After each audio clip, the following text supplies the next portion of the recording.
Ladies and gentlemen of the RNG Revolution, welcome to episode 56 of the Rngcast. I, as always, am Buster Knuckle. Joining me this week are... This is your boy Raven. And joining us today, our very, very special guest host, because Biz is out handling his business, man. The one, the artist, the one, the only, the artist, Young Khan. Khan, welcome to the show, man. Thank you for coming on. Hey, how's it going, everybody? Thanks for having me. So it's really an honor. Being the first ever guest host.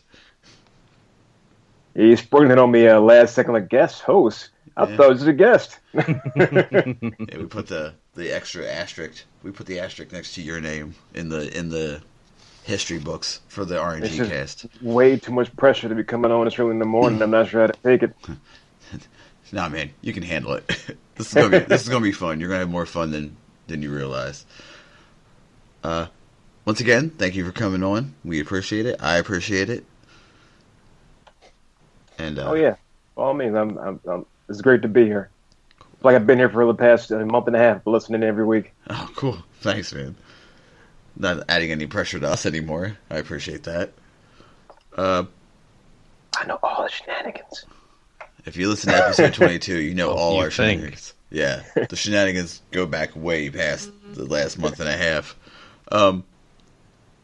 Because you technically still have the guest attached to your title this week, we have to ask the questions. What's your favorite weapon in Destiny? Your favorite exotic in Destiny? And how did you get your screen name for PSN or Xbox, whatever system you used? Favorite weapon has to be the Year 1 Fusion Rifle Plug 1.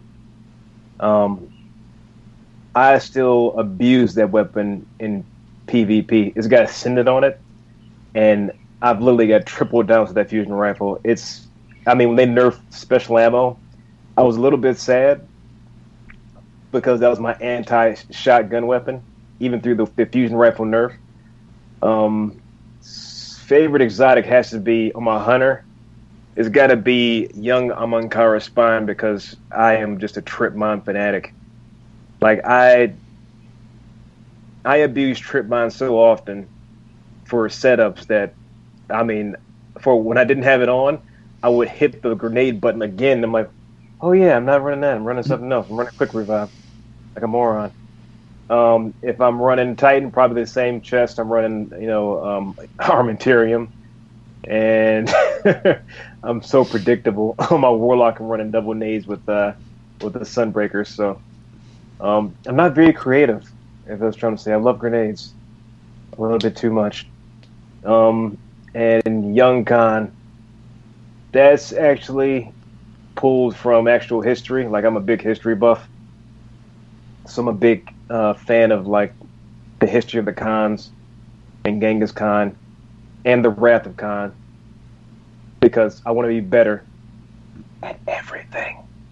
So that's a story behind that. I've been rolling with that for a few months. Oh no, 4 or 5 years now, actually.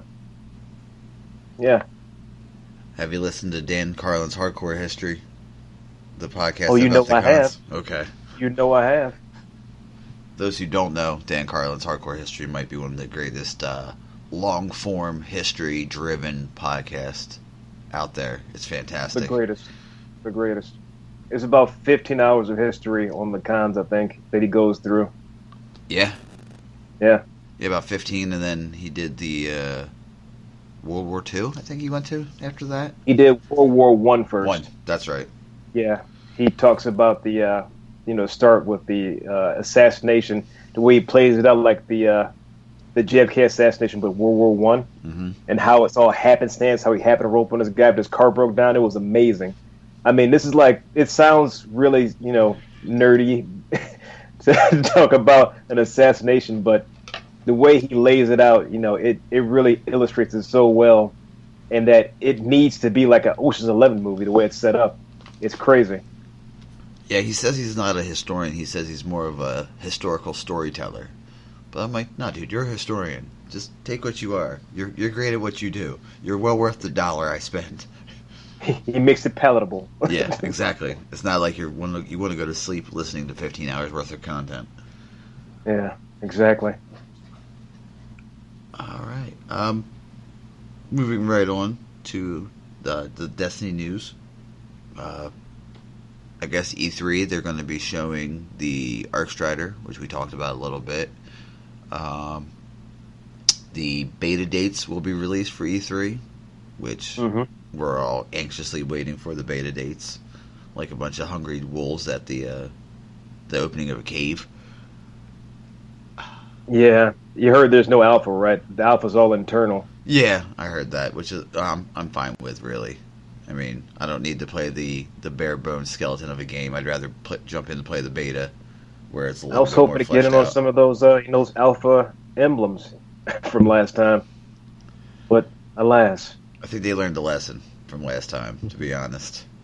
Perhaps. Maybe they're learning. Maybe they're like the raptors from Jurassic Park. They're learning. Clever girl. Raven, did you get anything else from the week of Bungie, the TWAB? Preparing for E3, preparing for PAX. I think the biggest news actually was outside of the TWAB and Activision's press release, which pretty much all but confirms the fact that they will be making some kind of beta announcement at E3. So in the next few days, because... In that call, did they mention July at all? I've heard that buzzing around that Activision mentioned July. Was that hearsay? That could be hearsay. I haven't heard a specific date myself, but I have. The only thing I've heard from the conference notes was the fact that there will be an announcement for the beta at E3, and the fact that apparently there will be continued PS4 exclusives. So, yay! Yeah. Another Hulk Moon. Yay. Also, I guess we were surprised by the Iron Banner dropping kind of suddenly. We didn't get a warning like we normally do last week. Iron Banner Supremacy is here. It's upon us. The scout rifle's kind of nice. That came out of nowhere. I was like, I got a message like Wednesday night. Hey, jump up some Iron Banner. I was like, what? Excuse me? Mm-hmm. What do you mean Iron Banner? I didn't hear anything about that. Supremacy. It's been a while since Iron Banner Supremacy. It's a nice change. I mean, I love the mayhem we had, but playing up close was fun again. I was a fan of the mayhem too. Oh man, Mayhem Iron Banner was just crazy fun for no reason. That's pretty much how I found about Iron Banner. I was working, and my coworker who plays was like, "Yo, dude, do you know there's Iron Banner right now?" I'm like, "I did not know this," and he was like, "No one did. They did an announcement. They just kind of dropped it on us." I logged on this morning. It was like Iron Banner. I'm like, "What is it?" And he's like, "Oh, it's Supremacy. Sweet, I'll go play." But alas, I have not had time to play at all this week. Because life is it's the summertime and everybody wants to order a lot of stuff, so I'm crazy busy. But I'll be playing sometime today, hopefully. Cross my fingers. Yeah. I got the rank 5 on both consoles, or one character. But that comes really fast now with the changes, so it wasn't a big deal. The 50th time I go on rank 5, so... Yeah. Yeah. With the Nightfall, if you run the Nightfall first, it helps a lot too. Which is interesting. You watch the rep just skyrocket once you actually hit that Nightfall rank and you hit the catch-up mechanic for getting your first to 5. Yeah, I forgot how well the Nightfall buff worked before they took it away. I was like, oh yeah, Nightfall. Let's run Nightfall. Right? I came back. I was like, why am I getting a package every 5-6 games? I'm like going back. Like, we gotta go to the tower again. I don't want to go to the tower. Wait, go to Postmasters. And then you go back and you're like, yeah, I did need to go to the tower. I am lit up like a Christmas tree. Blowing the package. Blowing. Yeah. Yeah. I actually missed the flames. That's the one thing I missed with the Iron Bat, with the Nightfall buff. Yeah, I don't know why they took that away. That was so weird. I miss my flames, and now it's so late in the game that I'm like, do I care about the flames anymore? I kind of do, but D2 hype. So Are the flames coming? Are the flames going to come forward to D2? I don't think they even talked about nightfalls yet. Yeah, they just talk about strikes. Yeah. I'm telling the change of the face of the end game come D2. Mm-hmm. That's what I'm waiting to see more about lost sectors, to be honest. Going into dungeons, that just seems awesome. Yeah, I'm with you. Year one PvE patrol stripper right here. Yeah, me too. I'm the Patrol Master General. Awesome. But no, actually, speaking of D2, Game Informer released some interesting PvP footage from perspectives we have not seen before, such as some gameplay of Sentinel. Of Sentinel? Sentinel. You had me at hello, sir. As in, we actually get a good idea of in-game how the Sentinel shield is going to work. Mm-hmm. Like, at least the block mechanic of it. And because they had it set, of course it was a very cinematic. It wasn't actual PvP footage, more it was like engineered cinematic PvP footage. So what they had was just a bunch of things that just happened to be informative. But interestingly enough, the Sentinel shield during its block is going to have pretty much enough room to have like they were showing it was a Sentinel blocking. It had a Guardian on either of his side, pretty much shoulder to shoulder, and the Sentinel shields was able to pretty fully cover his two allies walking with him. Oh yeah, I kind of saw a piece of that in the initial it's been reveal. kind of going around, but interestingly enough, they had a gunslinger pop super and lay into the shield. And the shield is capable of eating 2 golden gun shots before killing the Titan. Just like a bubble now. Okay, so similar, yeah. So the strength's about the same. I mean, you're not getting a full 360-degree coverage. But, I mean, good God. I mean, if you're playing strategies, you're right. Yeah, it should work out just fine. Well, you're not standing in the field like on a Widow's Court or something. You should be okay. Yeah, that's almost ceilings. Now we know who's going to breach doors, because that just so it's the mobile shield. It's the mobile bubble, basically. Like it heavily reminds me of like I said, it heavily reminds me of that original Vidoc view of that half bubble that was moving around a Titan as he was going across the field. Mm-hmm.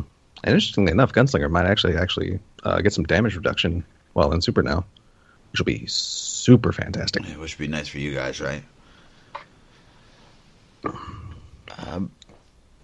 For trials this week, I was surprised when I saw the announcement. It's rotating moon maps.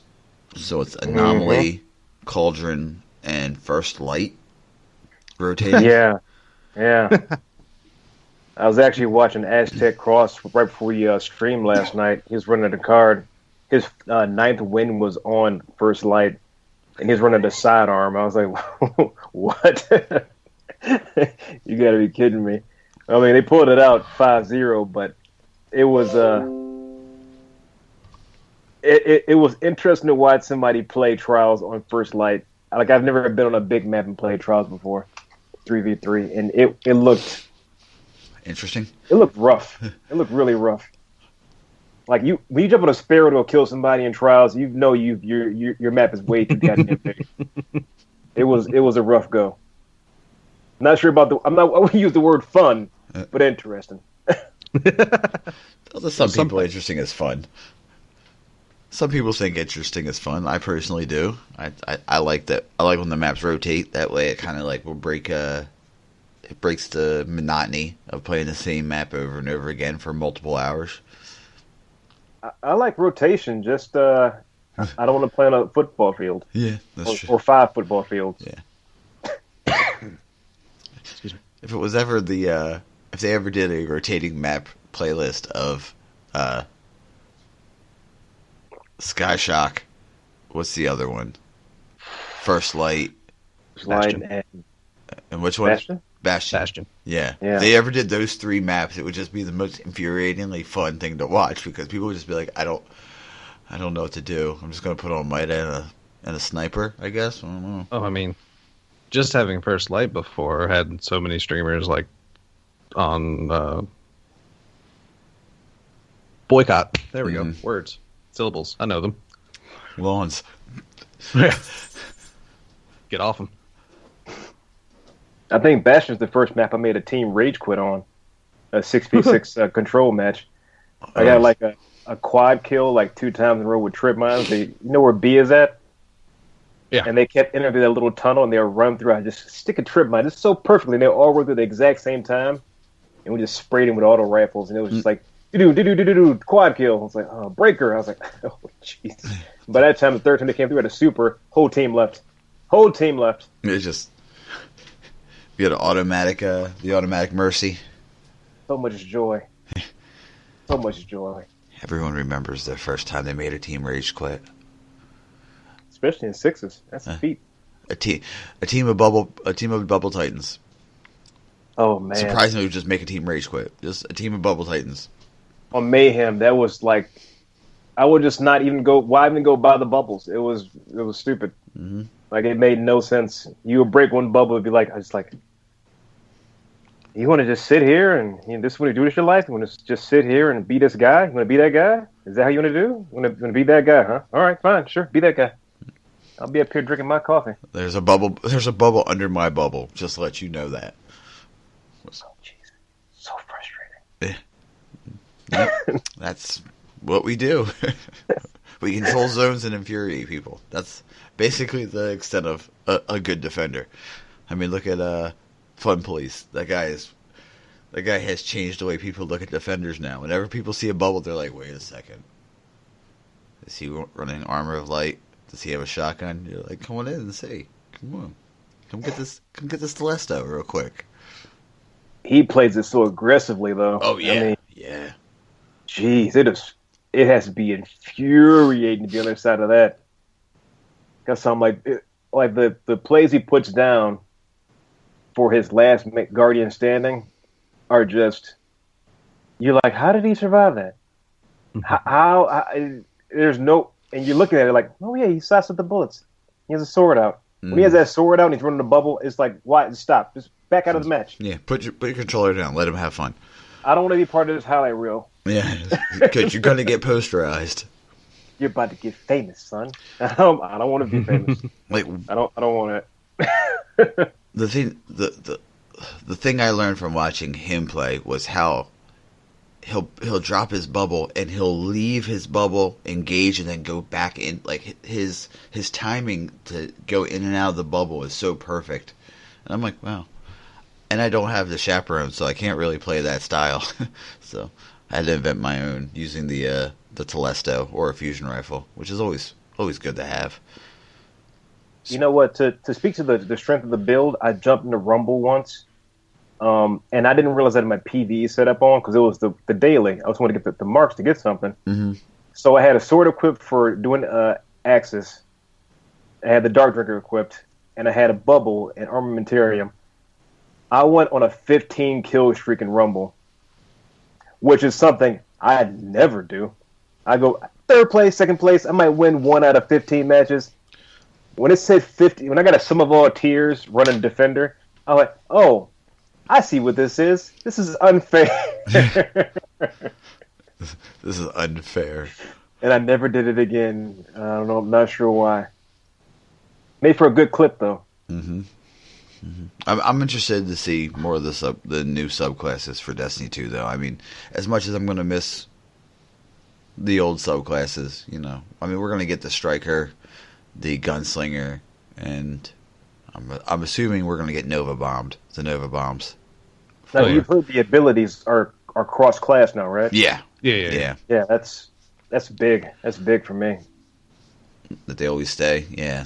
A Sentinel that can drop the shields, an additional shield on top of the shield they have as a super. That's just, yeah, it's awesome. I'm just looking to play as a warlock to, actually not to worry about self rest, but actually, heal my team. Mm-hmm. Doing a raid, that's going to be big for PvE and PvP. I'm not sure how often you can do it, what the cooldown is, but you get that last situation where it's just you and another guy. You can, buff him with a healing buff. That's going to take me to what was the game? Was it Borderlands that did that? It might be Borderlands. I know Borderlands 2 had similar abilities with one of the turrets. Some of the turrets were able to lay down like healing field areas. That's what it was. Yeah. So I can't wait for that. I think we're all counting down the days. We're just crossing off a calendar like one more day down, one more day down. Getting closer to you, Destiny. I'm salivating for Arc Strider clips, though. Oh, man. I legitimately got asked, it's like, so would you really care if it's just a glorified blade dancer? That is not a blade dancer. I don't care if it's a glorified blade dancer, because you know what? There ain't much wrong with blade dancer. No. A good blade dancer is scary, dude. A good blade dancer, you see a blade dancer coming, you're like, fuck, damn. Right now, a blade dancer's primary weakness is getting in. And that's because the hit to Hungering Blade really crippled. Like, you can't go in dumb as blade dancer. You got to be smart about it right now. Mm-hmm. But if they're in any way helping, like the speed at which an Arc Hunter can get in, that's going to be lethal. Oh, you mean they're not going to have to do much? You mean by using a wushu move to get in, like literally pole vaulting himself off or herself? Make sure I'm real politically correct now. Off of the pole. I mean, come on now, that's awesome. Now, this is right up my alley. I've been doing, traditional wushu since I was 10 years old. And when I saw that, I was like, it's Keelik. I cannot wait. I cannot freaking wait. I'm going to make people pay with that staff. Oh, yeah. You brought up Sun Wukong last month, like last episode. I was like, he gets it. He gets it. Yeah, we get it. we get it. That's my first words when I saw it. I was like, I will all kinds be like Sun Wukong up in here.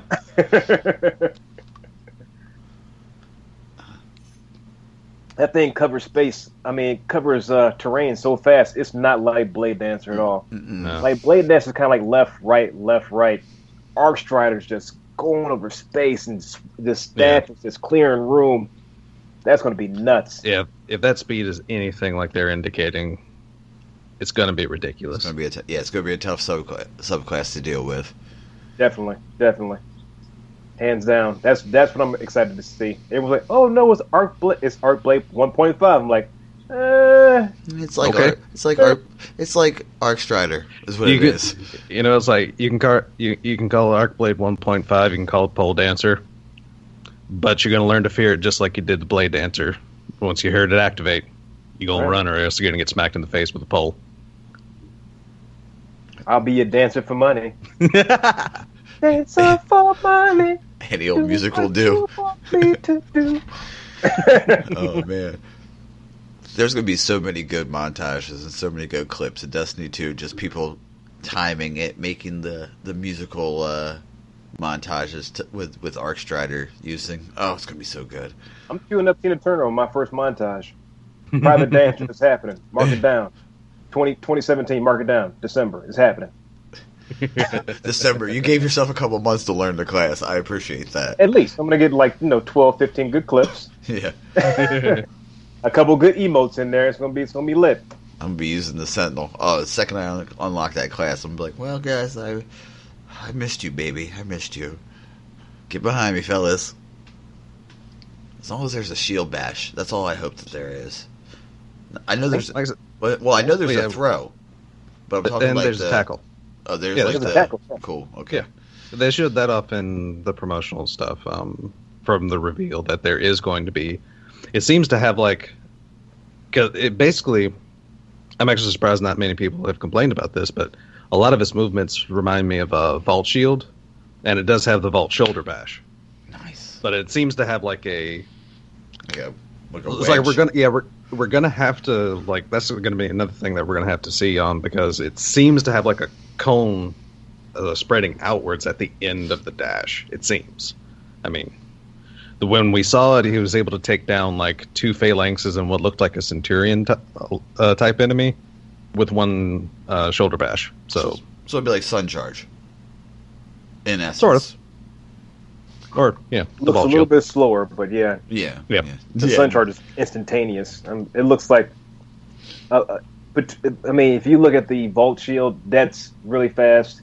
But the Sun Charge is like instantaneous. Like you just, instant transmission there. So it's like in between. There's going to be a lot of nerd references this episode, I think. There's several in this whole conversation, which I'm so stoked for. I'm already loving the Keelik reference. Don't think it went by me. Don't think.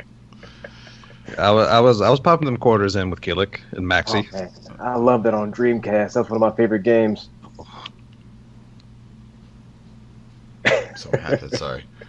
I was all about it in coin op. Like I said, I had a large good lord, it was what, early to mid '90s.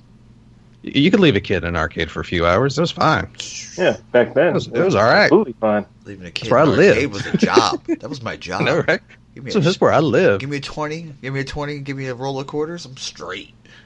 I had to stop playing House of the Dead because I was getting too good to where I was actually coming home with more tokens. I couldn't spend them all. Yeah, I miss those good shooters where you press the pedal, you hide and reload, and shoot off screen to reload. Those are fun. They're always I was a beat 'em up fan back then, so I played Bad Dudes when it was like in the arcade. Like I was a side scroll and beat 'em up. That's what I played mostly. So, like SWAT. I'm about to say, when SWAT was a side scroller. Streets of Rage. Oh, I had them all. Streets of Rage, Final Fight, all of them, basically. Okay, so the vendors reset this week. Obviously, they happen every week. What am I saying? Do you guys have any guns that you would either suggest to be competitive in PvP or to just have fun with? Because remember, this is a game and we have fun. Well, besides the obvious standouts that are you could have a garbage roll in the gun, it's still going to be useful. So I'm not going to mention the top offenders, Parthian Shot and Palindrome. You probably heard those names 50,000 times at this point in time. I am a huge fan of fusion rifles with range perks. So some people like to go stability. I found a way around. There's actually a skill to using a fusion rifle where you don't have to have a balance perk. Like a balance perk isn't necessary on a fusion rifle. No, not 100%. It is if you don't know how to control the bolts. If you hold the trigger down and pull down on the guide or the direction of the gun, you can keep all the bolts in one spot. So there's like a little bit of what do you call it? A little bit of leeway, like hand jutsu going on there. Oh, that you can actually make happen. That's a nerd reference. Ding! I wish we had a counter this entire episode. Just another ding. So I would definitely go with. Let me see what they have this week. They Worlds to Come from Dead Orbit. That is a heavy hitting fusion rifle. It's got enhanced battery, hammer forge, and hidden hand. Hidden hand with a range perk will give you more damage than a balance perk will, because that range is what you want to keep all of bolts on that head. The range gives you a little bit of a bigger hitbox. So that's my pick to actually get out of your comfort zone. Put your shotgun down, put the wormwood down, and creep around the corner, crouch down, wait for him to come around, and spray him with bolts, and watch them evaporate into glorious goo. Dad, you got anything? You got one, maybe more? Well, I have the obvious offenders on lock because this is, surprise, surprise, a very well meshing palindrome. It's not incredibly ideal for 3 and 4s because it's still taking a hit from stability, and as we may be learning this late, stability may actually be meaning a little more than what it used to. But of course, it will still work. The fact that it has outlaw and reactive reload that's like a dream roll, basically. Like I said, it synergizes. That's the word I was trying to say earlier. Synergy, because it exists. But yeah, this roll is just highly synergistic. It's another one of those.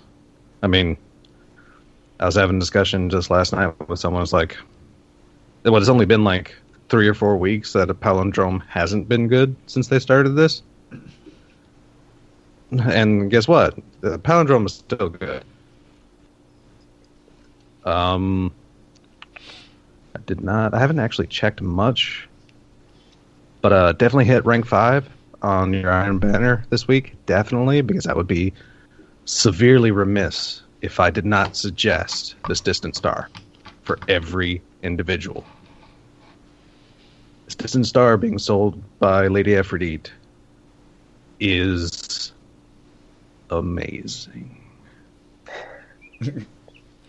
We're talking, it's just well suited. I mean, you got your choice of Perfect Balance or hand laid stock.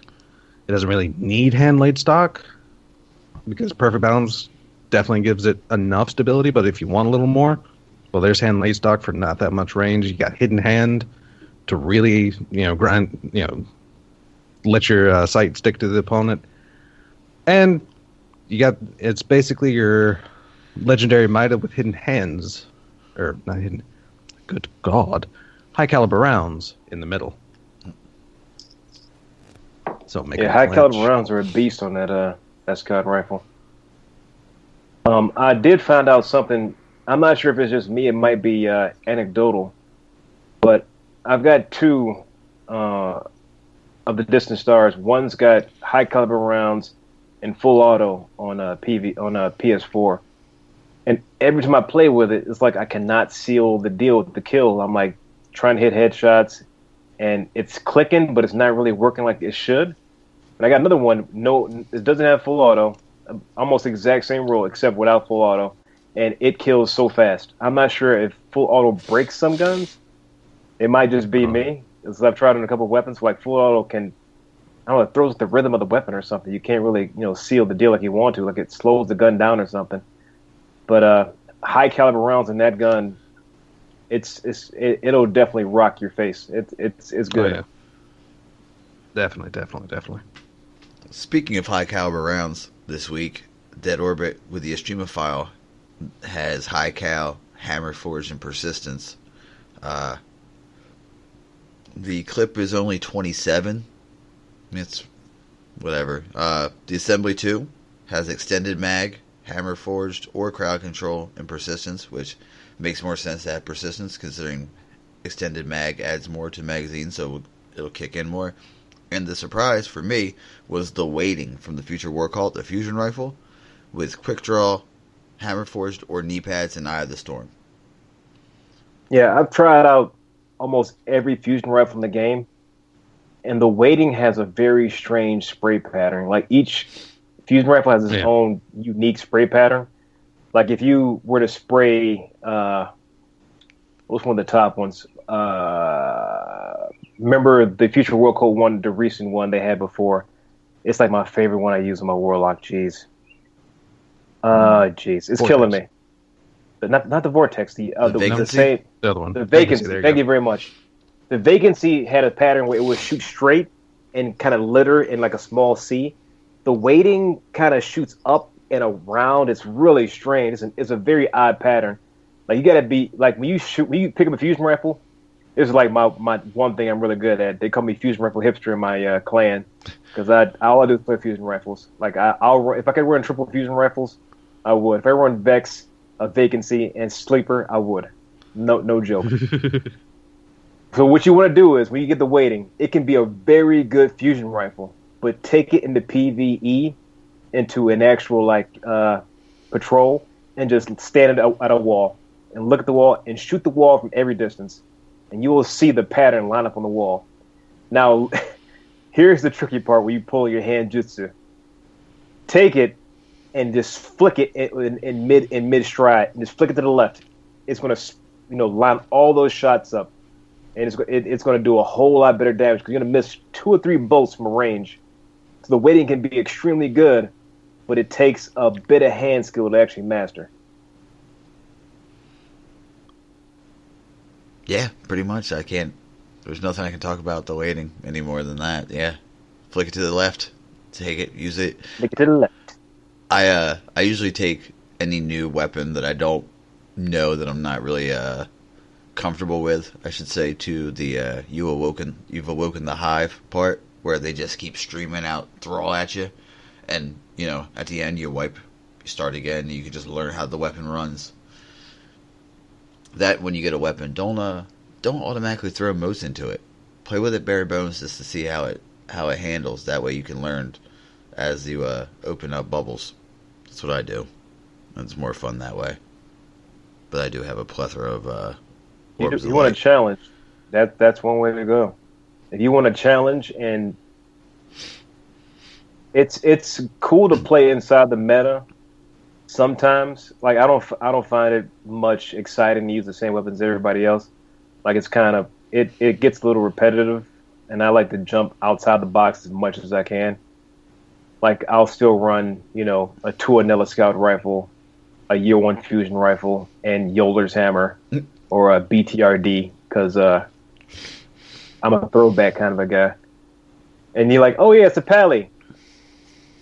Oh yeah, it's a Uni. I'm like, just people have fun their own way, and some people's idea of fun is winning all the time. I'm like,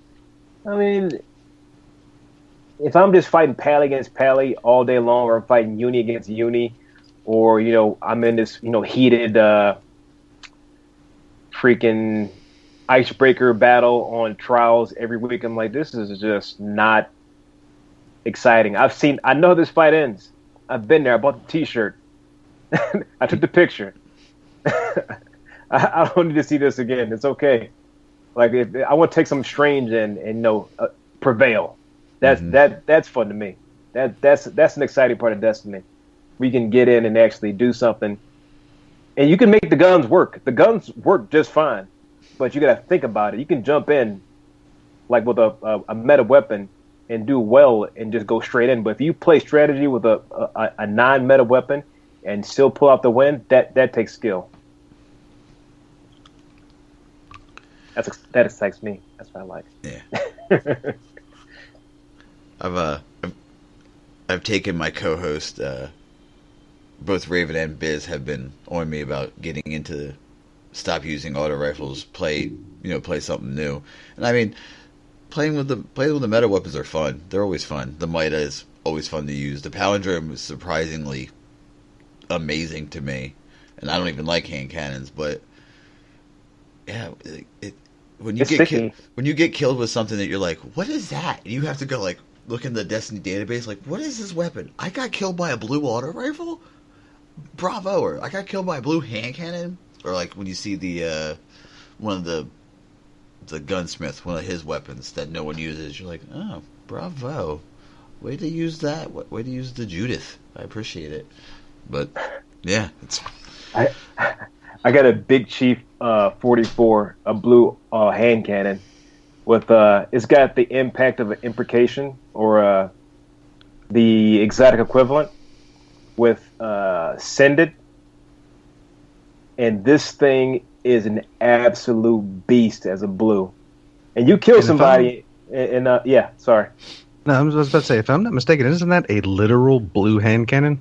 It is literally blue also. Yeah, that was one of my favorite hand cannons leveling up.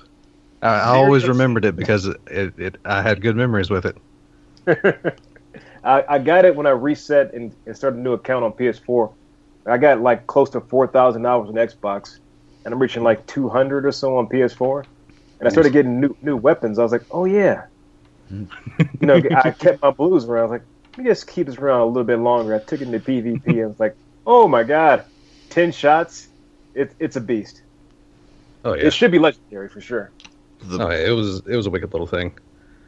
The blue I use is the Bengal HCL, I think it is.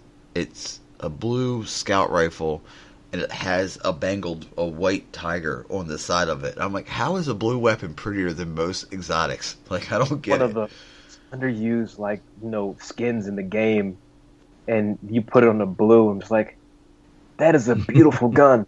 Mm-hmm. That is literally awesome. I did learn something. Listen to some of the Bungie devs talk about, the flavor text of the weapons. If you read some of the blue flavor text, it is some of the best writing in the game, to describe weapons anyway. And when he talked about it, he was like, "Oh yeah, why is there all the blue, so interesting?" He was like, "I didn't know we were doing different classes of weapons. So when you get the legendaries, they weren't as exciting." He used up most of the material for the blue weapons. I was like, "That is freaking hilarious." So they blew their load on the blue weapons. It was like, we still got 2 more classes. Shit. Exotics?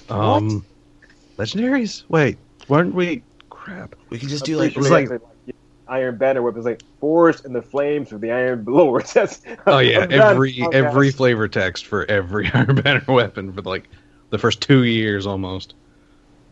And then we found out what the Iron Lords did. And then hilariously, one of my favorite stories about that is the story of Kvostov. That became such a fan favorite. And it was such a, we need a weapon to start them off with. Throw something together. Here. Yeah. You gotta say it right. You get Kvostov. Oh yeah, Kvostov. Sound like Ivan Drago. I worked with a bunch of Russians in my early days. So.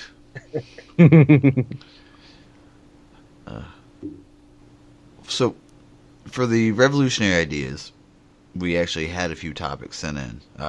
We had one from last week that we didn't cover, but I figured, we could just do it now. It's Surprise, Surprise by Subcult. Describe in detail your... Hold on, it just glitched out. Your perfect PB&J sandwich. His would be creamy Skippy peanut butter with raspberry Smucker's jelly on 2 toasted Eggo buttermilk waffles, alongside a tall glass of 2% milk. He got real specific. I know, right? But that's Subcult gets real specific with everything. I mean, you want to tell us something, Subcult? Jeez, baby. That makes me the same. Like, I go basic. I prefer crunchy. Yeah. And I'm not particular to like jam flavor. Just give me some jam. Slap it on there. I'll give it a shot. I'm have to go with. I've been eating this gluten-free raisin toast, and that with Jif peanut butter and Smucker's jam. Is so good. Like a good post or pre-workout is just nice and crunchy, and it's nice. Oh, jeez, it's just the right amount of sweet, and it's got the little. Oh, it's amazing. I'll probably put on 2 of those in a sitting. I love how Khan sets up so well. He just gives me so many good setups. I'm like, perfect. Thank you for that. Yeah, I like just wheat. Just honey wheat bread, a little bit of the crunchy peanut butter. Raven, I'm with you on that one. Crunchy peanut butter all day, and the mixed fruit jelly. Do you know what I'm talking about? How they have oh my god, it's so good. Oh, but I don't give a damn about jelly, to be honest with you. You asked for the dream jelly. Throw it on there. My perfect one. That would be the mixed fruit, but yeah, the strawberry. Cool. Do you remember? Okay, guys. Little side. Do you remember back in the day when they used to have the peanut butter and the jelly mixed together? Still do. I remember the Smucker's actually still does it. Yes. It was a very dark time for peanut butter and jelly. Because you never have because it's never the right balance. Do you guys like heavy peanut butter, or do you want the perfect mix of peanut butter and jelly? Because if there's too much jelly, it just eats through the bread like xenomorph blood. Peanut butter on both sides of the bread, jelly in the center. I'm probably about a 2-to-1 ratio myself on peanut butter to jelly. Yeah. I don't want jelly on the side of my sandwich. I like it just on the inside. Yeah. The peanut butter forms like a buffer.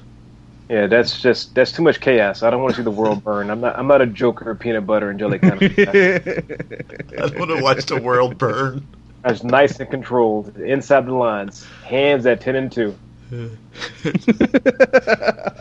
That's awesome. It's the best phrase for eating a peanut butter jelly. I'm not the Joker. I don't want to watch the world burn.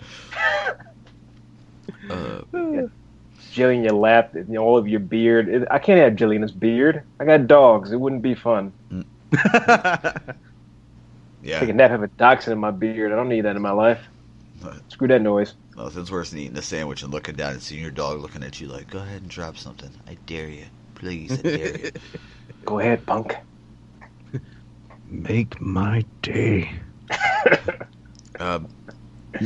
Known as Alex sent us one, and I think we'll wait till Biz gets back because it's kind of a Biz question with all three of us, for the two of us. But Alex, we got your topic. We will cover it. Fred Bob Bazooka, who by the way is the mystery patron from Patreon. He tweeted at me. He was like, "Hey, remember at the end of last week's episode you said mystery guy, thank you? I'm that mystery guy. I'm like, fucking thank you." So here's his really random topic. When Destiny 2 comes out, you will simultaneously be able to boot up Destiny 1 where the tower exists, and Destiny 2 where the tower is blown up. That's his wording, not mine. Yep, Blowed. Since your Guardian will convert over to Destiny 2, your Guardian will have two different states. Who can come up with the most creative lore? The lore explanation on how this happens. Isn't that like a Schrodinger's cat problem? Is the cat inside the box dead or alive? That's like that's basically already like parallel universe. There's one decision. On one side of the coin, you have the decision that Gaul showed up. On the other, he didn't. I mean, it's kind of sad because it's there's already so many like paradoxes and such, and like I said, multiple multiverse theories that already cover this in like depths that I'm scared to go down sometimes. That stuff gets crazy. Let's go down those paths. That stuff's crazy, man. But actually, hilariously, there's already something very akin to that for people that used to play on last gen, or people that play on last gen. Because they can boot up a PS3, load up Destiny, but it's not the same Guardian. It's like a frozen in time version of whoever they may or may not have carried over into PS4. So we're squarely putting this into the Vex side of the lore, then, right? Oh, for sure. Much as they like bend and manipulate, and I was going to say the upside down. That's Destiny 2 is just the upside down of Destiny 1. That's how I look at it. Or better yet, Destiny 1 is going to become the upside down in the continuing story. I mean, once we hit part 2, we'll be trapped in a tower that's standing forever, digitally. Never moving forward. It'll be Groundhog Day. The Guardian has been lost to the reaches of time. It'd be Groundhog Day. Fucking Bill Murray movie. Love it. Basically, I'm a god. Yeah. I'm not the god. A god. Hey, one type. Yeah, I mean, that's the upside down. That could be a good enough. The Vex like to fuck with time. I mean, that's their whole shebang. I mean, that or the Stranger, either one. I mean, the Future War Cult did have that little piece of like little known lore where they sent a Guardian through their machine to actually experience different portions of time and talk about the war that's coming. This might be the thing where this split off and we're still not in the war. We've split off one direction towards the war and one way we're not in the war. And this could be, the explanation for a standing tower in D1. Mind blown. Let's say, what if our Guardian from Destiny 1 is the Stranger? That'd be interesting. I know there is actually a theory that the Exo Stranger is actually working for future you. Like, your Guardian in the future is who sent the Stranger back, so it's like Terminator syndrome. Yeah. I can't take that. That's too much for me right now. Yeah. We're going to be on Reddit again, Des. We can't do that. Well, no, we can't. That's already... Please put us on Reddit again. That's not on me. That's already an existing theory. Yeah, that's already out there. That's not me. Yeah, we're not going to have another Nocris episode. Okay, we're not going to have another Nocris shenanigans. I heard that episode. I was like, wow, this is really interesting. And then I heard the episode after that. I'm like, wow, this is even more interesting. The plot thickens. Yeah, little do we know. We talk about knockers. Everybody on the fucking planet loses their goddamn mind for 2 weeks. He's a witch! Yeah. Burn him! What else floats? A duck. So, if she weighs more than a duck, she's a witch? Correct. They're better there. Best name ever. This one's from Jared Von Kell. He fed right into this one. Aside from Gary, who else do you think we will see as big bads in Destiny 2?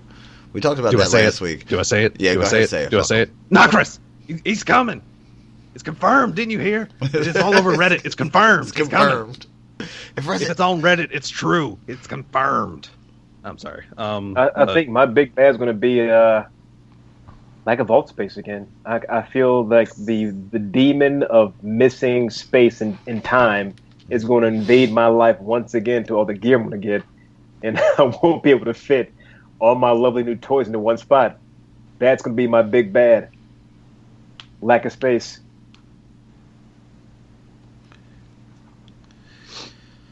The last question, of course, it fucking drops on me, right? From BitDead. Will any of you be getting the Scorpio on release? And what is your price point, or what price do you think it will be released at?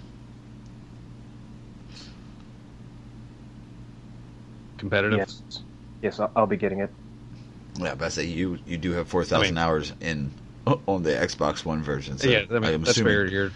Your Xbox, but I have no interest because I haven't been down that path. Yeah, I still got my 360 in my bedroom, and it's time to retire her. She's had a very long trip, so Xbox One needs to come upstairs and move into the bedroom, and I can put my sweet 360 to rest. You know, the long kiss goodnight. I'm looking for the upgraded, the upgraded experience. So I was actually a Xbox hater when it first came out. Like when Xbox came out, I was like, man, this is Microsoft. The games? What? PS4 for life. I mean, PlayStation for life. I can't handle this. And then I played Fable. I was like, okay, I guess I can get on the Xbox train. damn you, Fable. Fable, that's it. You ruined me. I resisted Fable. Another thing I actually got into just last night. The only reason I stuck with Sony was it was my Final Fantasy machine. Mm-hmm. I followed a franchise. Yeah, I haven't played since 7. Oh, You missed a few good ones. I've been playing since start over here. Like, I would not miss a Silent Hill game, but they stopped making them, so. R.I.P. Yeah. I know. Silent Hills. Jeez, Silent Hill was so good. P.T. I mean, basically, the good thing that came out of that though was Resident Evil 7, because, like I said, if what I heard was true, like everyone that was main, other than Kojima, like a large portion of the people that were working on Silent Hills, Capcom hired and became the prime people of Resident Evil 7. So Resident Evil it 7 looked like it, but I wasn't sure.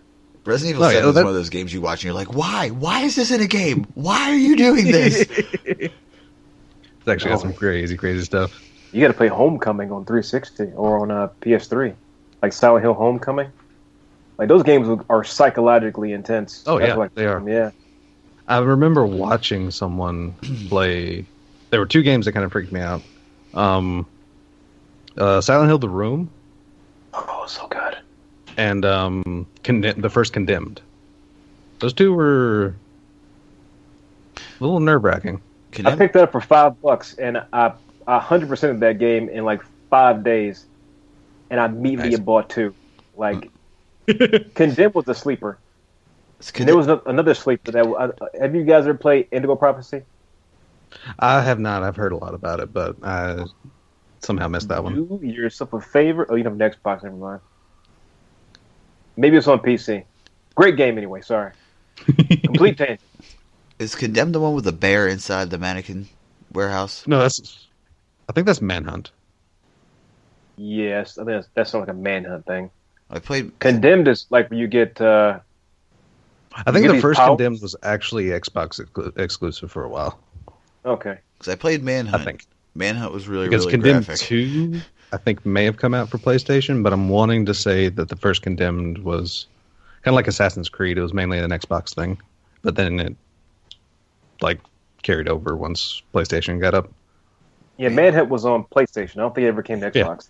Manhunt was the first game I ever played, and I was like, I gotta be stealthy.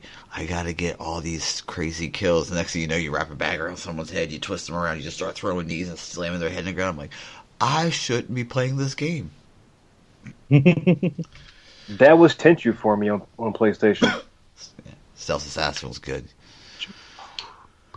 When they stopped making those games, I was a little bit upset. Like, all my favorite franchises kind of died off. I'm like, who's going to revive this? Anybody? Nobody? Okay, I'll wait. Yeah. I'll wait. Yeah, there's few games that I'm sitting here like, I'm just patiently waiting in the corner.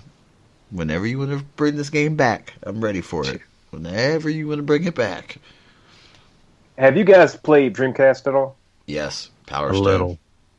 A Let little. me- Do you guys remember Prototype Destiny on Dreamcast? A little game called Fantasy Star Online? You guys I've ever heard a played lot that? about it. Heard a lot about it. Oh my god. This was the prototype of Destiny. Ghosts. Like, it was. Do yourself a favor and watch like 5 minutes of gameplay on YouTube. Because the servers are dead. I mean, there's no way to play the game Oh, yeah. ever again. But I played that game on dial-up in high school. Well, I think there Oh, might Dreamcast. actually be. I do remember hearing that there are like private servers up for it. I believe they probably are. I'm not sure if people are on them. Because I mean, good lord, there's private servers for Dragon Ball Online, and that thing died like Wow. that thing nosedived like fast. Can you just think of the one guy who's overlording Phantasy Star Online, just still running around, just I'm it. It's just me. I'm immortal. So Unlimited power! I need a little token sound every time I make a reference. I'm what, 25 by now? 26? 26, 27? it's gonna We be hit like, Monty Python, Star Wars, and Naruto. I mean, not sure. Soul Calibur? We're covering all angles of nerd today. it's gonna be like when Fry drinks his 100th cup of coffee. Just the count always running every time one of us makes a reference. Just ding, ding, ding. Subcult, your new mission is to see how many nerd references we dropped this episode. Need a tally in my inbox by the morning. Thank you very much. All right, Con. A few questions for you, because you did mention pre and post workout. Obviously, you are one of the gamers that are getting into the fitness or have been into the fitness mentality, I should say. We talked about it. You mentioned it in the pre-show. We talked about it. You were like, "Oh, I missed the gamer health discussion last week," and why don't you tell us? Because I know that we're both working out, we're both lifting, but we both lift very differently. So why don't you tell everybody how you lift and what your regimen is? Yeah, we are diametrically opposed in lifting, I guess. But we're together in the lifting. Yes. I run 2 different setups a year. Like in the winter, I'll run a strictly powerlifting workout 4 days a week. And during the summer and spring months, I run a power building workout. Well, basically, powerlifting is you got 3 main lifts, and you're just aiming towards getting those numbers higher for those 3 lifts to get to your powerlifting total. That's bench, squat, and deadlift. Right now, my total 950, 1. I think I'm around 1,300 for my total. 1,300 pounds. I got a 540 deadlift, a 405 squat, and a 375 bench. So you want to work on getting those numbers as high as possible without, completely destroying your body. You don't train those numbers all the time either. You want to test those numbers like once every 2 months to test your max, or even once every 3 months. Hitting your max every month will most assuredly find your way into a very, very short career as a lifter. power building during the summer and actually the summer and spring is a mix between bodybuilding and powerlifting. So I keep a leaner frame. I might lose 5 to 6 pounds. I might be 205, 210 in the winter, and 200 to 205 in the actual spring to summer months.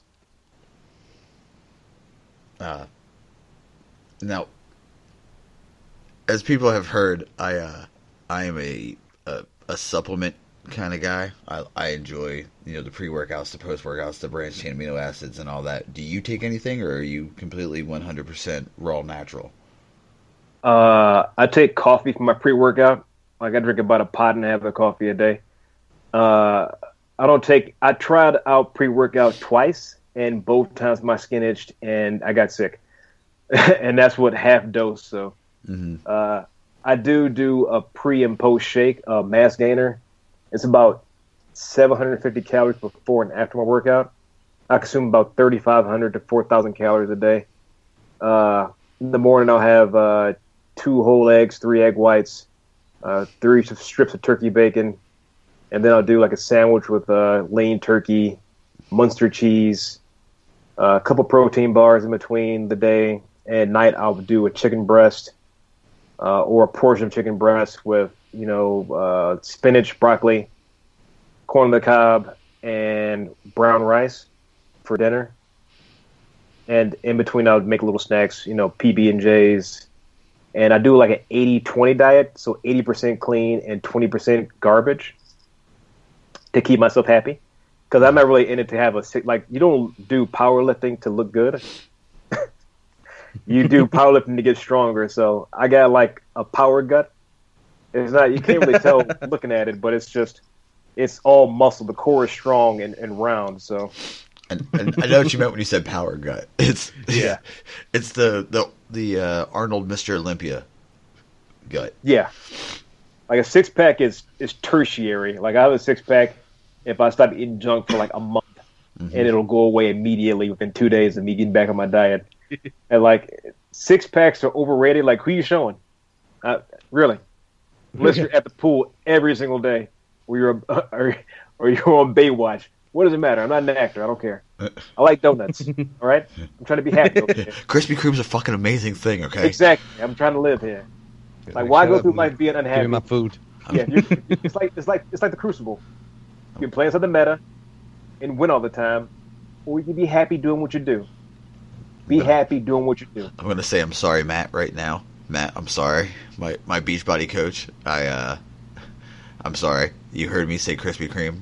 I try so hard to eat clean, but fuck it, it's so delicious. Donuts are amazing. YOLO. Yeah. All I'm saying about that. Now, do you meal prep? I'm assuming. Sundays I'll make 5. I think they're like 8 to 10 ounce chicken breasts, and I'll cut those in the 3s or 4s throughout the day. Do a bag of spinach, bag of broccoli, about 8 to 10 halves of corn on the cob, and I think about 10 cups of rice. And I'll eat that throughout, as dinners throughout the day. But the mornings are pretty much eggs, bacon, turkey bacon, and stuff like that. So the dinners are the most thing I prep. Everything else is on the fly. And I work at a restaurant/bar, so yeah, it's easy. The guys back there are like, "Oh yeah, another Jones." I'm like, "Yeah, another Jones. Hook me up. I got all day. You know what I want."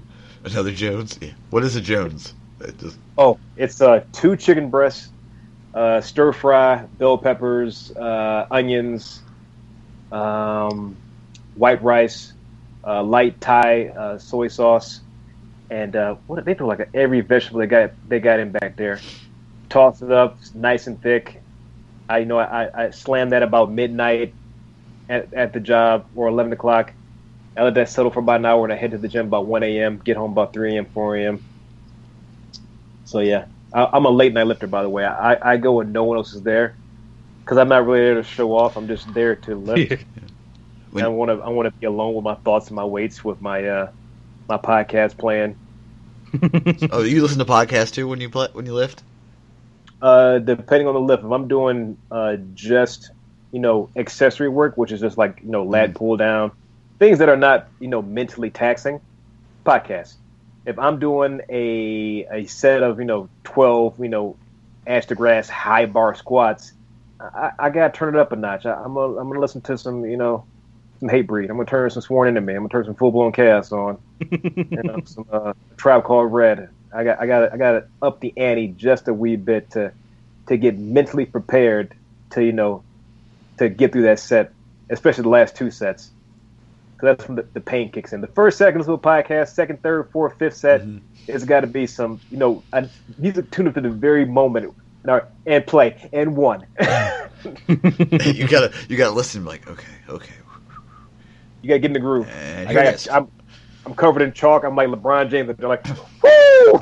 Covered in chalk. I've never used chalk ever. You don't have chalk on your shoulders with 315 on your shoulders. You're like, oh yeah, this is fine. And it starts to slip. Your hands start to slip, and it's rolling backwards. It's a bad time. You're going to have a bad time. We also lift diametrically different. We 28. We've also said that. I've also watched all of the terrible things, like why would you do squats on a step stool? Why would you do that? You're just gonna fall. It's gonna roll forward and drop on your neck. It's what's gonna happen. And there's still the gym fails Instagram might be one of the greatest things I've ever seen. Watching people use the machines wrong. Oh, I'm sure. What's the craziest thing you've seen? Because I've only been seriously going to the gym a little bit now, and I've seen some crazy things, and I'm sure you've seen some bananas. So there is a guy in my gym I see off and on for the past 2-3 years, and he's deadlifting, but his feet, I looked over, he's like twitching and shaking, and it's like 405 pounds. I'm just like, and his one foot is turned 45 degrees out, and his right foot is pointing straight forward. So when he picks it up, his knee is like shot out to the side, and he's picking it with his back, and his back is like, his knees aren't bending. And I'm like, he's like 20, 23 years old. I'm like, bro, put it down. You don't need to pick it up that badly. Please. I'm having an inside panic attack because I think this guy's knee's going to shoot out like a baseball and hit the wall. Oh, you don't need to blow your MCL out. Don't blow your ACL, kid. Put it down. I'm like, do you know this guy? You talk to him? Like, a couple of buddies there, we chat. Oh, yeah, I went to high school with that guy. He's okay. I tried to talk to him before, but, dude, he is going to die. He is going to die. And the funniest thing I've seen, like, that's just hilarious are trainers at the gym, training people, and just tiring them out. They're not building any muscle. They're not building any stamina. They have no goals. They're just getting their clients and kind of just either walking them through this light workout that is not challenging the muscles at all. People are paying good money for this. And, you see them for 12, 14, 16, 20. It's been 7 months. You look exactly the same. Just stop. It's embarrassing. You're hurting me inside. Please. Now, I'm aware. We're all aware that you are also an artist. I do dabble. You do dabble. How did you get into art? Have you always been a drawer? Have you always been like the artistic guy, or did you just kind of discover that you had the talent? Believe it or not, in high school, that's mainly what I did. Like, I was the art geek at high school with 8 other guys. And I got accepted to a very prestigious art school that I could not afford. So I ended up becoming a baker instead.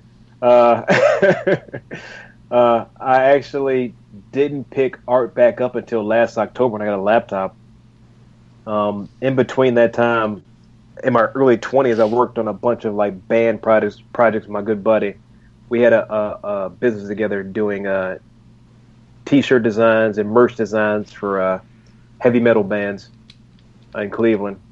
And we did that for about 1.5 2 years. And then maybe 8-10 years I didn't touch Photoshop. October, I picked the laptop up. I was like, I'm gonna do art again. And all of a sudden, it just kind of spiraled out of control into a business. Like, I was doing it, and it was okay. and then I had to like set an LLC up to track all the funds, and then I had to get a tax ID. I'm like, I remember doing this to play games with people, make a little side cash, and now I'm not playing any games anymore, and it's a little upsetting. So it's been a fun ride. Des, do you have any questions for Con? Nothing offhand that I don't think has been covered, really. Because I just realized that if I didn't ask these questions that are coming up, I would be remiss, and the revolution would have my head. For hot wings, blue cheese, ranch, or no sauce at all? I got a baby bitch mouth, so I can't have hot wings. Okay. Baby bitch mouth. I love that term. I use barbecue sauce, plain flat barbecue sauce on my wings. Maybe honey mustard. Honey mustard if you want to feel fancy. Oh yeah, if I'm feeling fancy. Honey barbecue or teriyaki. Yeah, I'm in that zone. I'm not in the hot wing zone. The hot wing zone is not good. It's not a good look on me. It don't look good at all. There's people who are like, I can eat like a normal hot wing, like a normal human hot wing. I could eat them, but then there's some people who like, excuse me, who are just like, oh, I want just liquid pain. Have you guys ever seen the YouTube series Hot Ones? No. There's 10 wings, and they start at like sriracha level and go all the way up to, it's called Pure Insanity with Liquid Rage. So you want like a Hellraiser kind of a thing on a wing? That's what it is. And I have such sights to show you. No, that's okay. Ding. I've seen someone on a challenge like Hot Pepper Gaming. Yes. Is a hilarious YouTube channel because it's people that try and review video games while scarfing down hot peppers. Why? Because it's funny. Oh my It's hilarious. It's hilarious because it's exposure, but it's hilarious to watch them do it, and it's basically self-inflicted. But because it's utterly their choice. But that's where I found out that habaneros are like 500 to 600,000 Scoville units, something like that. Way hotter peppers in the world. I saw a dude for like a challenge in like his videos, Mark Blair actually, take a dab of a hot sauce that is like 3 million Scoville units, and it's like, ow. Can your mouth even endure that kind of? It's hard. I remember my brother actually grew habaneros. And I was like 13 or 14. He's like, cuts off one, takes a bite. He's like, ooh, it's good. Put a little dab on your tongue. Me being like 13 is like, yeah, okay, sure. Yeah.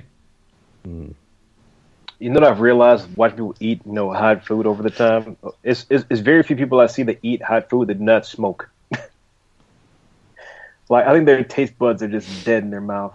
It's got to be. That might be a good theory, actually. And if you're really old, like I've seen people at the restaurant, they're in their 80s and 90s, just drink coffee right out of the pot, just completely hot, just line me up, son. I'm like, huh? All right, relax. It's scalding, but you can burn your hand on that. But sure, why not? It's scalding. It's boiling. Literally, it's bubbling right now. Isn't hot enough. I'm like, okay. Say so. The guy who is the host of the Hot Ones show, he ate a moringa scorpion, which is the hottest pepper on the planet, and they use it in India to keep elephants away from things. Like, they grow them on the peripheries of, like, fields, and the elephants are like, oh, I'm just going to eat this. I'm not going to eat this no more, and then go away. And he ate it with a guy whose name is Chili Klaus. And they ate it, and they're, like, snapping and rubbing their ears and, like, rubbing their face. And I'm like, don't rub your face. Don't do that. Wear gloves. Please stop. But it's just great to watch. That's the best villain name I've ever heard in my life. Chili Klaus. Yeah.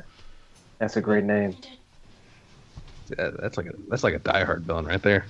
Yeah. Actually, wasn't Klaus the Die Hard villain? Yes, Klaus was the Die Hard villain. I thought so. That would explain why it seemed to fit. Mm-hmm. Okay, Con, how do you feel about pineapple on pizza? Do you, boo-boo?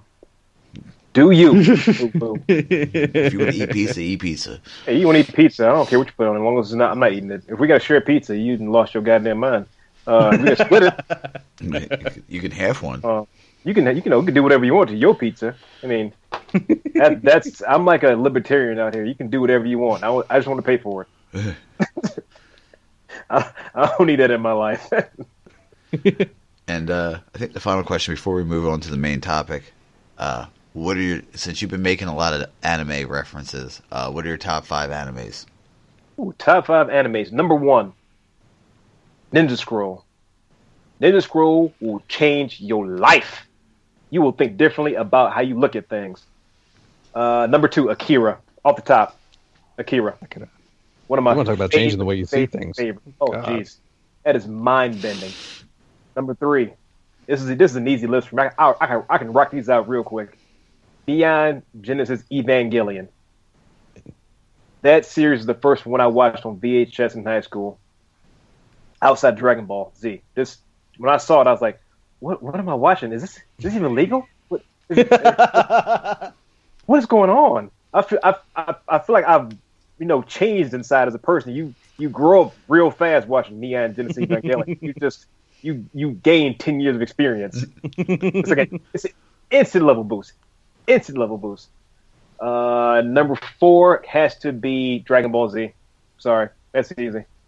Dragon Ball Z. That gives you the fire to take all those hardships in life. That's the one thing I love about anime. All those hardships in life help shape you into another person. And Dragon Ball Z is the perfect example of leveling up as a person. Quite literally. Like, everything that happened to that guy, and he has the exact same look on his face. He's always excited to be there until you make him upset, and he's the exact same person again. He grows from his hardships, and that's the one thing you can transfer into any portion of your life. Like, that's a life lesson. You can say, "Oh my God, this guy's a life lesson from Dragon Ball Z." That is so lame. But those small moments help me get better at martial arts. Help me get better in so many fields of life. Like the ability to never quit. That guy never ever quit. And by the way, my favorite character on that show is Krillin, because he's a human who was actually a badass. Remember that, even though he died a bunch. And probably did I do 4? That was 4, right? That was Number 4. 5. Now this could be there are like a bunch that can line up my fist slot, but there's one anime that I've rewatched that's a little bit corny, and I'm not sure if you guys have seen it or not. It's Kenichi, the Mightiest Disciple. Yes. Have you seen that? Yeah, I've seen it. I've read it. Like Apajai is like my spirit animal. I love that guy. That's a pretty fun anime. I mean, outside of that one, I think everyone puts One Punch Man in their top 5 at this moment in time. If that was a more famous one, I would go with that one. But I'm gonna go with Kenichi, the Mightiest Disciple. See, Kenichi and Dragon Ball have pretty much the similar. Kenichi is it's about growth as well. Yeah, they actually use real martial arts now. Yeah, he meets he meets all the masters of all the martial arts. He's like, I'm going to learn every martial art. Sign me up. Make it into one punch. That and Ragnarok, and that I like that. It was really corny, but I like that series a lot. Yeah, when I'm done my thing. Yeah. Now, have you been keeping up with Dragon Ball Super at all? I haven't watched any Super yet due to my schedule. Fair enough.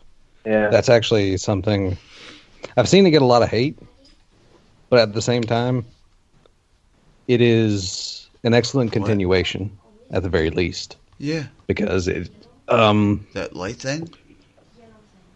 For those What that yellow thing? won't Don't. know, I Supers can't get up. actually What is it? was plotted out by Akira Toriyama.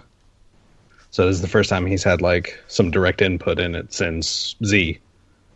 But it's like I said, it's a bit of the same, which is kind of downletting, but at the same time, it's still Dragon Ball. It's still, Goku having to overcome and such, and it's like a current episodes actually have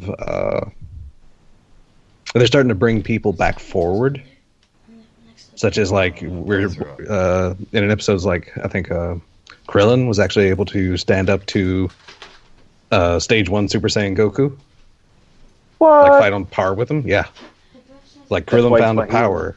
Yeah, like he found a power, and he's like, you know what? I can actually do this. So it's really cool to see like the smaller characters that essentially got left behind by Goku and Vegeta actually start and like step up, and like they're gaining a little more prevalence again. Yeah, when as a human, like when Master Roshi and Yamcha, those guys kind of fell off as humans. Like Krillin was still like around and dying, but he was around. Yeah. That's the one amazing thing about Krillin. Or Krillin. Yeah. Interesting fun fact: he actually has more kills than Yamcha, because in the entirety of Dragon Ball Z, Yamcha never actually killed anybody, I can believe that. and in fact died to a Cyberman. Put it on top of that, please. Okay. I wish I could change my number 5 now. Jeez. Okay. No, I'm gonna stick with that one. Oh. I was just thinking like, why didn't I just say Fist of the North Star? Yeah. I feel kind of left out about that one. Have you seen the? I think it's Dragon Ball Z Abridged, where the Oh yeah. the villains all show up to the Cell games. Oh yeah. I haven't seen the latest one. I even forget who it is. Oh, I haven't seen the Deadpool yet. Okay. I Like when- haven't seen that one, but I've been watching Dragon Ball Abridged for so long. It's like, When the Fist showed up to the Cell games, I was like, this ought to be interesting. yeah. I was in my chair rocking back and forth, crying, laughing. I was like, "You're already dead again." I'm like, oh, jeez. Just You're laying it already on dead something. again. Are you gonna eat that? It's like, what? Sorry, guys, had to step away. While we were talking, I heard my dog go, and then my son goes, "She just threw up." So I had to go clean up throw up. So yeah, it was fun. Fair enough. Kind as for you taking life lessons from anime, I think every anime geek does the same thing. Like I have said several times for my favorite anime, Yu Yu Hakusho, a mulberry is a tree and Kuwabara is a man, because I don't know what the fuck that means. It just fits for everything. You know what I mean? Like people are like, Buster, you gonna eat that entire cheeseburger challenge? I'm like, a mulberry is a tree and Kuwabara is a man, and people are like, what does that mean? I'm like, I just love to see people get puzzled. So. Now, Buster, on a recent episode, I heard you say that you spent time in Japan Yes. and you got a degree in Japanese mythology. Yes. When I heard that, I was like, Oh, I've got to be on the show. a wasted degree, but yes, I did. Mythology and culture. The epitome of a proto-weeaboo. Yeah. I was there. It was easy. Let's just be honest. Yeah. But yeah, my favorite anime is Yu Yu Hakusho. If you haven't watched it, I suggest you watch it. It has one of the greatest anime transformations ever. I got to put that in my queue. It's amazing. The first 24 episodes are rough to get through, though. It's rough. Yeah. I feel that way about most anime that it was early. Like, Oh no, Yu Yu Hakusho it's really. It can that and I mean the main character has to go through his initial, because Yusuke Urameshi is not a hero type, like at all. He's a gang member thug getting transformed into a hero. So the first bit is a bit rough to get through because of that. It's an anime. Mainly. It's an anime version of It's a Wonderful Life. Yeah. oh, It's Well, why didn't you say so? Now I'm interested. Effectively. I mean, it's actually a great analogy. I just thought of that one. Thank you. Yeah. So I mean, once you get past it, and once the stuff starts hitting the fan, though, it's like no breaks. No. It's fun. While we were in the middle of this while we were talking about the whole anime thing, I ran the random number for the topic, and it just so random, RNG here. It's gamer health again, and I figured we might as well just keep on going since we were talking about lifting for about 20 minutes. We might as well just keep on why not? rolling out. I can talk about this all day. Yeah. Don't use pre-workout as a mixer for alcohol. I learned that the hard way. Don't do that. I almost died. Raven, you were on the chat with me when I was doing that, and the entire time we were both going, I think this is a bad idea, but it's good, it's fine, whatever. I don't have any juice, so fuck it. No, that was you saying it's good, it's fine. It's like I was back there saying you shouldn't be doing that, man. It doesn't sound like good. I was also seeing crabs and shit, dude. I was tripping. It's okay. I made that mistake once of drinking a little bit before workout. Drinking. And let me just say, in the 45 minutes in, and you start to smell Jameson on your body, it's you're going to have a bad time. Oh, you mean drinking like booze? I'm a bartender, so I left. Took a couple shots, sipped half a beer. This is early. I was like maybe 29. This is like 5 years ago. I sucked it down. I was like, oh yeah, it's time to go lift. I'm young. I'm not young. At 20, even at 29, my body's like, no, what are you doing? This is a mistake. You're not 20. You're not 21 anymore. A body just kicked out these fumes of Jameson. In the end of the year, people would smell it on me. Like, it wasn't my breath anymore, but it was just exuding from my pores. It was one of the worst, best mistakes I've ever made in my life. Because I felt no pain also. So yeah. I didn't feel pain until like that the next morning when I woke up and I was like, what did I do? Your body dries out, yeah. Yeah, my body was like, why are you like this? It was dry. I also woke up ripped. So and shaking. I was shaking because I had so much beta alanine in me. I was like, oh, jeez, beta alanine. I love it. That's my favorite thing about pre-workouts. The beta alanine. Oh, I love that tingle. Ooh, it feels like Super Saiyan. Just coffee. Just coffee. I'm so plain. So plain. It's all right though. It's some of the best stuff. I tweeted out today, for the love of God, people drink water. One of the most underutilized things your body needs. And I give everyone that sits down in my bar a glass of water. They're like, what do you give me water for? I'm like, because you're made out of it, bro. It's okay. Drink it.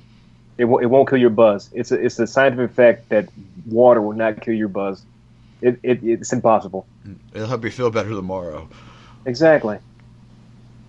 I drink about 1 gallon to 1.5 gallons a day. Okay. So I'm not weird for drinking a gallon, for trying to drink a gallon. That's no. Somebody looked at me at my job and was like, "Why are you drinking a gallon of water?" I'm like, I carry a gallon of water with me. I mean, work. Yeah. Also, like the type of jobs we do, you should look at them and go, "Why aren't you drinking a gallon of water? Why do you have a soda on your jack?" That's what I want to know. Why do you have a 2-liter of Pepsi for your lunch? I am so glad I got off the soda train. That is one thing I wish my parents would have gotten to me a lot younger. Is soda will ruin your body, your teeth, everything. There is no reason anyone should drink soda. Mm-hmm. There literally is not. It has no positive side effects. Like it'll give you diabetes. It's like smoking crack. It's not a good idea. Like weed actually has some medical benefits. Crack does not. It's like soda does not have any medical benefits. I try to tell my son all the time that when he's with me, and it's like there's no soda. You're not going to get soda. The most you'll get is a Gatorade or a Powerade. For a kid, that's fine. But generally, it's water. Maybe flavored water or some juice or something. You're not getting a soda. I don't drink it. No one drinks it. It's terrible. It makes you addicted to it. Yeah. That's how you make it. That's how you sell so much of it. sugar's one of the most powerful drugs on the planet. I mean, and you're drinking it, and you get thirsty. You drink more of it, and you get more thirsty. You're like, you're never quenched. It's like a never-ending cycle.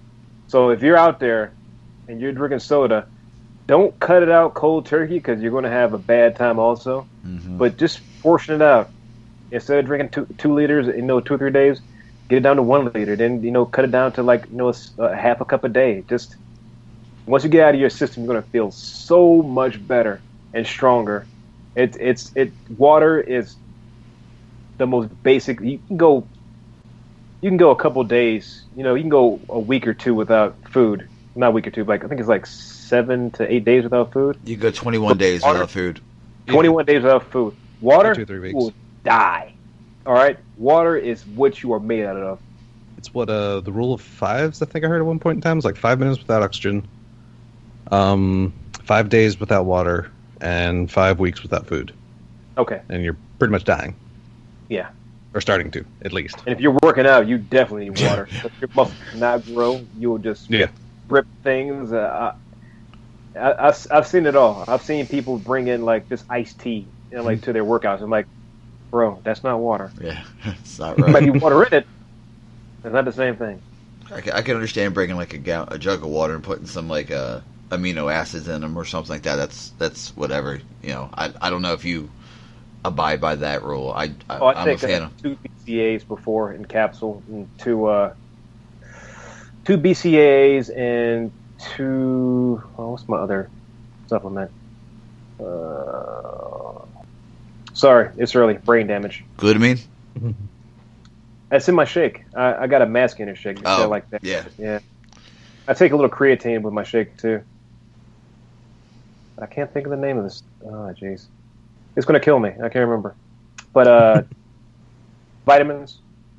You definitely want to. I mean, as we get older. I'm not sure how old you guys are. I'm reaching my mid-30s right now. Mid-30s. Yeah. You need a vitamin supplement.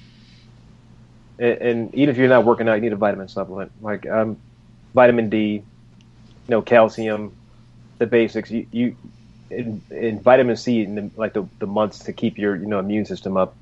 All that stuff. It seems like I'll get to it when I'm in my 40s or 50s.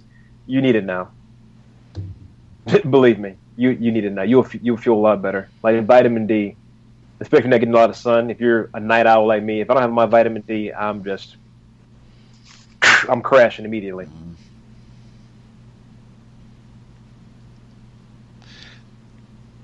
Generally, your health should be the most important thing, and I kind of wish if I could time travel to me to my younger self, I would tell myself 3 things.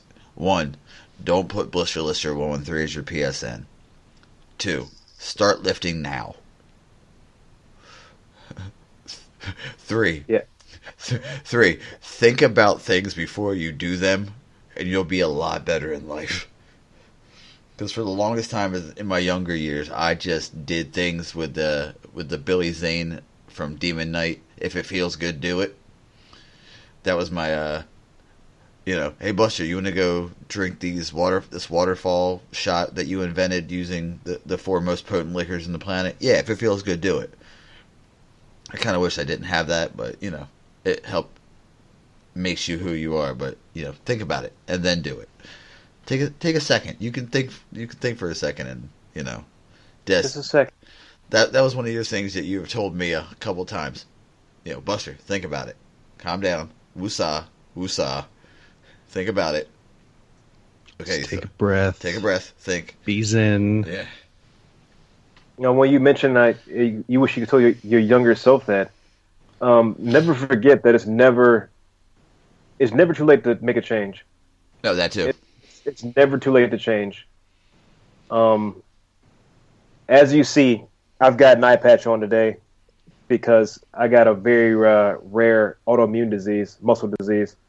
So I can do all this with the muscle disease. And when I got sick, I lost control of this side. I couldn't swallow water. I couldn't walk. I couldn't use my hands. It kind of just declined rapidly. Over the course of like 4 months, I was pretty much bedridden. And then the first day I can get back out, I weighed 160 pounds, 165 pounds. I lost like 45 pounds.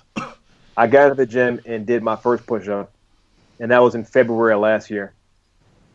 So even with, the trials and tribulations you encounter day to day, you can always get back up and brush yourself off. It's never the end of it. Like, the last page of your story is not written until it's the last page. You're not a fortune teller. No one knows. So don't go into tomorrow thinking, oh, it's going to be like this day after that. It's going to be like the day after that. That will definitely crush your spirits, emotionally, spiritually, physically. Always strive to make a change, because tomorrow is not promised. It's not guaranteed. And things can and they will get better with effort. Effort is key in the right mindset. Like I that's why I love anime so much. The right, complete 1-to-1 mindset. Like when I said embrace the suck to Buster earlier, it's like, yep, that's it. Embrace the suck. As one of my I think my favorite novels about kung fu. It's called Eat Bitter. And basically what that means is it's embrace the suck, but it's embracing it as a part of the process. And the process is going to be painful. But the process is also going to change you in ways that you never thought you could change. Yeah, just to add on to the whole you can change positivity train. My dad, before he passed away, was a double amputee, and they told him that he would never walk again. And I remember that day very vividly because he looked at the doctor and he said, "You want to fucking bet?" And within 6 months he was walking, and the doctor was like, "I don't understand how he's doing that, because when you amputate below the knee, the stump, for the lack of a better term, is a lot of has a lot of nerve endings, and he was like, it's painful. Like, he doesn't have a callus built up, it's just the plastic and then his flesh." And the doctor was like, "I don't understand how your dad's walking." He's like, "Every step has to hurt." And I'm like, "I guess, I don't know. He's not wincing. He doesn't show it." And then while he was learning how to walk, obviously having it not be a part of your body, you lose that tactile sensation. So he fell a lot. And I remember being there when he was walking again. I kept helping him up, and a couple times he would push me away, tell me no, and get up on himself. And we were talking, and he was like, "Son, I just wanted to tell you, it's not how many times you fall, it's how many times you get up." And I'm like, Jesus Christ, dude, when did you get so philosophical? And he's like, well, when you lose 2 legs, you kind of get philosophical. And as a funny joke, you guys saw my son, Baby Buster Knuckle, come in and give me a hug. While my dad was in the hospital recovering, the doctor came in and we were there, and he goes, how tall are you? And my son, without missing a beat, goes 2 feet shorter. And I'm like, you motherfucker. I just looked at him like, I can't fault you. You're right. You're right in 2 ways. You're right by 2 feet, and that's about 2 feet of height, from foot to knee. And I'm like, this kid had his timing was just so, everybody was upset. We were all sad. Obviously, you're sad. And then he just dropped it. And when my dad giggled, we all started laughing, and the doctor started laughing. And I was just like, man, this kid has some timing, boy, I'll tell you. Yeah, life's too short to take seriously, that's for sure. Yep. Life is too short to take seriously. Have fun. You can't take it with you. That's what I always say, too. Mm-hmm. Can't take it with you. Might as well have fun. Yeah. So. Definitely. You gotta laugh at yourself. Even when, I was laying there in the bed, I'm like, oh, man. At least I get to watch The Walking Dead now. I got time off work, I guess. You can encounter some despair, and you can they say a glass is half full or half empty. That can definitely extend to most things in life. You can look at this as the comeback, like as a Rocky film, like you took your defeat. All right, you defeated. I'm trying to come back for Rocky 3, Rocky 4. I'm trying to come back for that. All right, I'm trying to get that montage going. That's what I want in life. I want a continuous montage of coming back. So that's one thing that has to be put out there. Like in life, you want to level up. In Destiny, you want to level up. Try to get that next level all the time. Yeah. This is a very positive episode this week with a lot Plus of all that sweet loot. Yeah. And by sweet loot, you mean, well, for me it would be abs, but for you it would be lifting up heavier weights. For you it would be heavier weights because you said how much you lift, and I'm like, that is ridiculous. Oh yeah, when I came back last year, I could do one push-up on the first day back to the gym. And I mean, literally, I couldn't do another push-up with my knees. Just one push-up, my arms would give up. And now you're benching 325? 75. 375, I'm sorry. I know 50 pounds for a power lifter's, an insult. For me, you can say, oh man, you lifted this. I'm like, yeah, whatever. Yeah, you're right. But, roughly. Yeah, about that. Yeah, about that. In that range. So, I mean, for a man lifting with a muscle disease, I mean, those aren't great numbers in powerlifting for my body weight. But, I mean, they're great numbers to me, and that's all that matters. I'm lifting as a hobby. I mean, I only lift for me. So, to me and to people that have the disease I have and people that have hardships, if I can be an example like other people were when I was sick, like the first thing I did when I got the diagnosis, I was like, let me jump on Instagram and Twitter and see if anybody has this disease. And immediately 2 guys came up. I was like, something to go towards right there. 2 guys. All right, they got a disease. They're bodybuilding, they're lifting, they're back in it. And there's other people out there that just, kind of just faded away. I mean, don't go towards the examples of people that just fade away. There's always somebody out there that has done this before. Because that's the good thing about the internet. That's the one thing that brings us together. That's the one great thing about my clan. If I didn't have those guys when I got sick, and this is like the first year in Destiny, my Loot Clan guys over there, I would have literally gone insane. I didn't leave the house. So that's how I got 4,000 hours. Chatting with people and talking to my bros every night. Not talking about how sick I am or how ill I feel, but, what's going on in the world. Let's go do a patrol. Patrol Sherpa in 101. Let's do a raid. Mm-hmm. Let's play some Crucible. Let's run story missions. Like, who else has run, like, patrols just to shoot the shit with somebody for hours on end? Interestingly enough, that is actually some of the first 3 hours me and Buster have spent together was him running around the Rocket Yard spin metal run to collect his materials for his sword. Yep. Exactly. Talking Destiny lore. And people shit on that every time. Like, oh, remember we had to grind for mats? Like, yeah, I do. It was a great time. It was awesome. Mm-hmm. And now I have a ghost that tells me where they are. Makes it even better. I'm waiting on that Sam Jackson ghost, by the way. That's all I'm saying. You awakened the motherfucking hive. Fuck up. I'm tired of these motherfucking thralls in this motherfucking hallways. That's all I'm waiting on. Please, Sam, if you're out there, please make it happen. Didn't they do something like that for COD Ghost?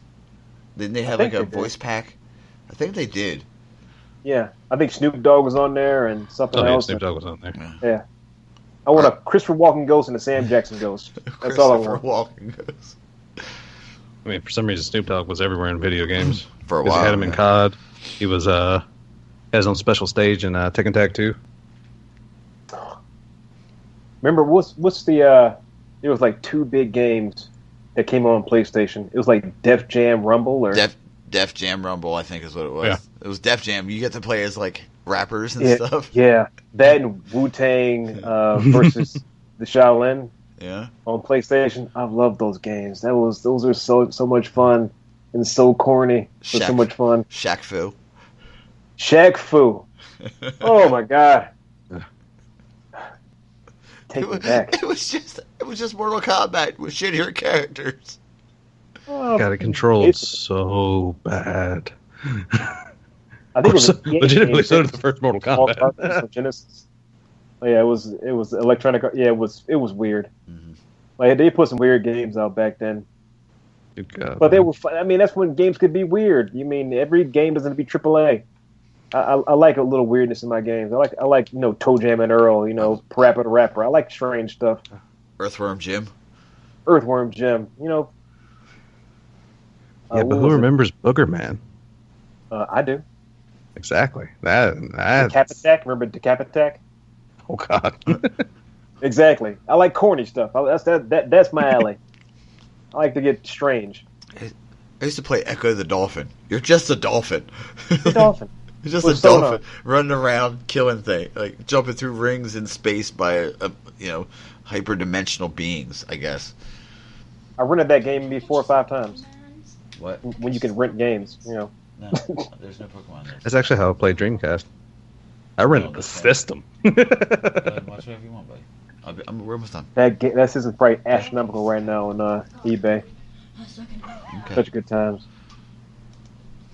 When just as a little side, a little stand aside here. When I went to the Comic-Con last weekend, they had a tent set up, like a booth set up, and I was just walking, and I saw like Studio Ghibli collection, and I was like, hello, my people. And I just walked in, and I'm looking around. This guy had the DVDs for like series like the Conan, the Adventure series, the cartoon, Pirates of Dark Water, the Beetlejuice cartoon. You remember the Beetlejuice cartoon? Yes, I do. I was like, what is going on? Like, Real Monsters. I'm like, how much are we I was like, how much are we talking, guy? And he told me, I was like, I'll be back in a little bit. Because I got Ronin Warriors. Oh yeah. And Pirates of Dark Water. Who couldn't get? I mean, Pirates of Dark Water. I remember watching that show on Saturday mornings. Like, Dude, that is a show that once I found out it was canceled, it's like, oh, that was such a sleeper, man. Oh my God. Yeah. It was so underrated. Like, it was not popular, like, much at all. what, Dylan? But good God, was it good. What? I think my fondest memory of like going back and revisiting, childhood cartoons is in Don't college. worry about it. A buddy of mine ordered every episode of Thundercats on VHS on eBay, and we didn't go home for break. So over the Thanksgiving break for a whole week, we watched I think it might have been 100 episodes plus of Thundercats, Oh, yeah. and it got weird. I forgot how like Oh, yeah, dude. weird that show could get. With the Moon Pirates. The Moon Pirates, like Musashi shows up, the samurai shows up in one of the shows. Mm-hmm. I was like, what? What have I been watching? Am I high? I didn't have any acid, did I? I remember. I don't remember this episode. I mean, I must have been a kid, didn't know who Musashi was. I was like, huh. It was like the historical Musashi. It wasn't a character with the name Musashi. It was the samurai from like the 1500s Musashi. It was I was like, it was legitimate Miyamoto Musashi. it was weird. It was weird, man. It was bananas. All right, so we can get off this this gamer the health train and get back into a little bit of gaming. What have you guys done in gaming this week? Anything? I've been playing that Shadow Warriors 2 from the same studio that made Duke Nukem Yeah. with a character named Lo Wang. Yeah. I've heard that was actually pretty good. It's pretty funny, and the gameplay is super fast. And if you're used to Destiny like gunplay, this will definitely throw you for a loop. Like I couldn't aim. Like it's like computer like FPS. So the reticle doesn't stick to anything. There's like zero stickiness. There's no aim assist. You aim and do not flick the control left or right because you will definitely miss. And things are coming at you like all crazy. And he has these like crazy aphorisms he says, and you pick up fortune cookies that give you like quotes from Oscar Wilde. It's a weird game. I like weird games like that. I played that in Titanfall 2 with my buddy after we got done playing Iron Banner. And there's something about mechs that still take me back to being a kid again and playing like Mech Warrior 2 on PC. Like getting back into Titanfall 2 and just getting to a mech and stomping on your opponent by accident. It's fun. I like that. Yeah. Speaking of Shadow Warriors, like that was a actually a game as a kid that I played that pretty much introduced me to the wonderful world of Confucius jokes. Because I knew, the name Shadow Warrior seemed familiar, and I had to, like, when I heard about the sequel, the Shadow Warrior 2 that came out, I was like, I had to look it up because I know Lo Wang sounded familiar, and it's like, I heard it's like from 3D Realms that did Duke Nukem, and it's like, that sounds familiar. Why? And then sure enough, it's about this. So of course, back in the first game, he sounded stereotypically Asian, and every time you entered a secret room, came one of these jokes. Confucius say, "Man who stand on toilet, high on pot." That is how Shadow Warriors 2 is, yeah. But yeah, that was a game I played so much as a kid. Oh, also, if you're on the fence about buying the game, if you're on the fence, there is a sword in the game that is a giant penis covered in spikes. Worth the price by itself. Right? It's a giant bronze penis. That's all I'm saying. If you want to beat somebody to death with a penis, now is the time. Now is the time. Carpe diem, my friends. Carpe diem. Yeah. Oh man. Oh crap. I for certain. I ended up playing a lot of the Surprise Iron Banner. Like a lot. All 3 of my characters were rank 5 as of last night. I have a Distant Star. It's pretty good. I somehow clicked. I finally found, like I said before, it was kind of like Destiny's like in this rough place for me where it's like in this one, like seeing all of the things that are coming, it's like I'm not getting mad at things that happen. Like I'm not getting mad at like D1 shenanigans anymore. But at the same time, it's like really hard to actually put forth a lot of effort in the Crucible, knowing things are changing. So I changed that. So the past few days, I put my tryhard pants on. I've dusted off my last word, decided to give it a try. For the past 2 days, I've actually went positive with it, which is a massive improvement for me. Let me tell you what, it only took 3 years.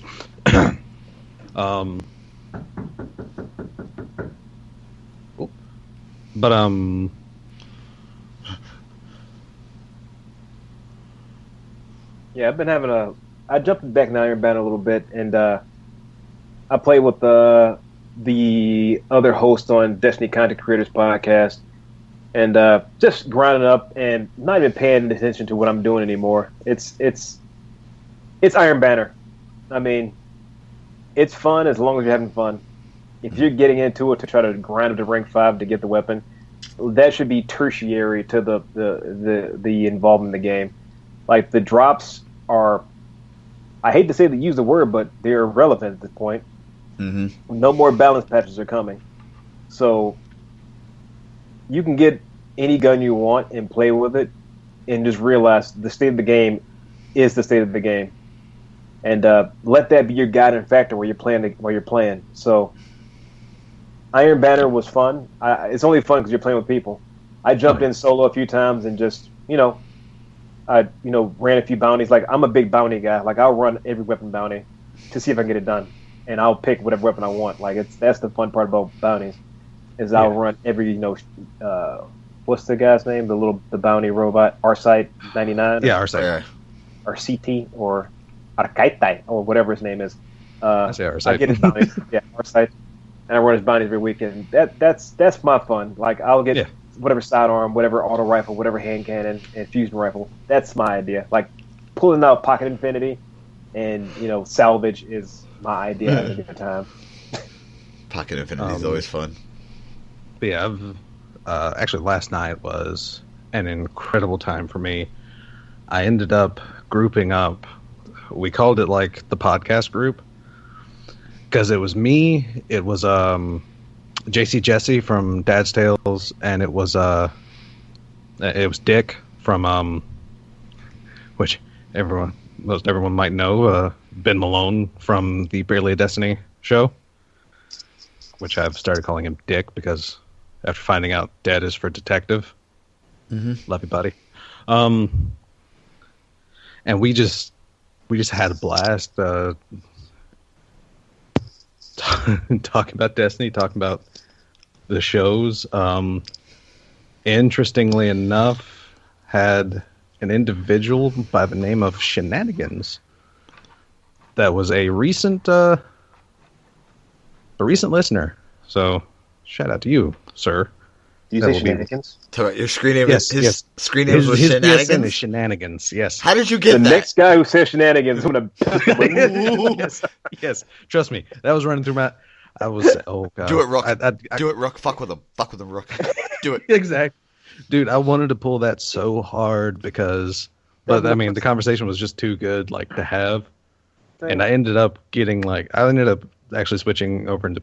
I had a B29 party favorite drop with Outlaw, Counterbalance, and Reinforced Barrel.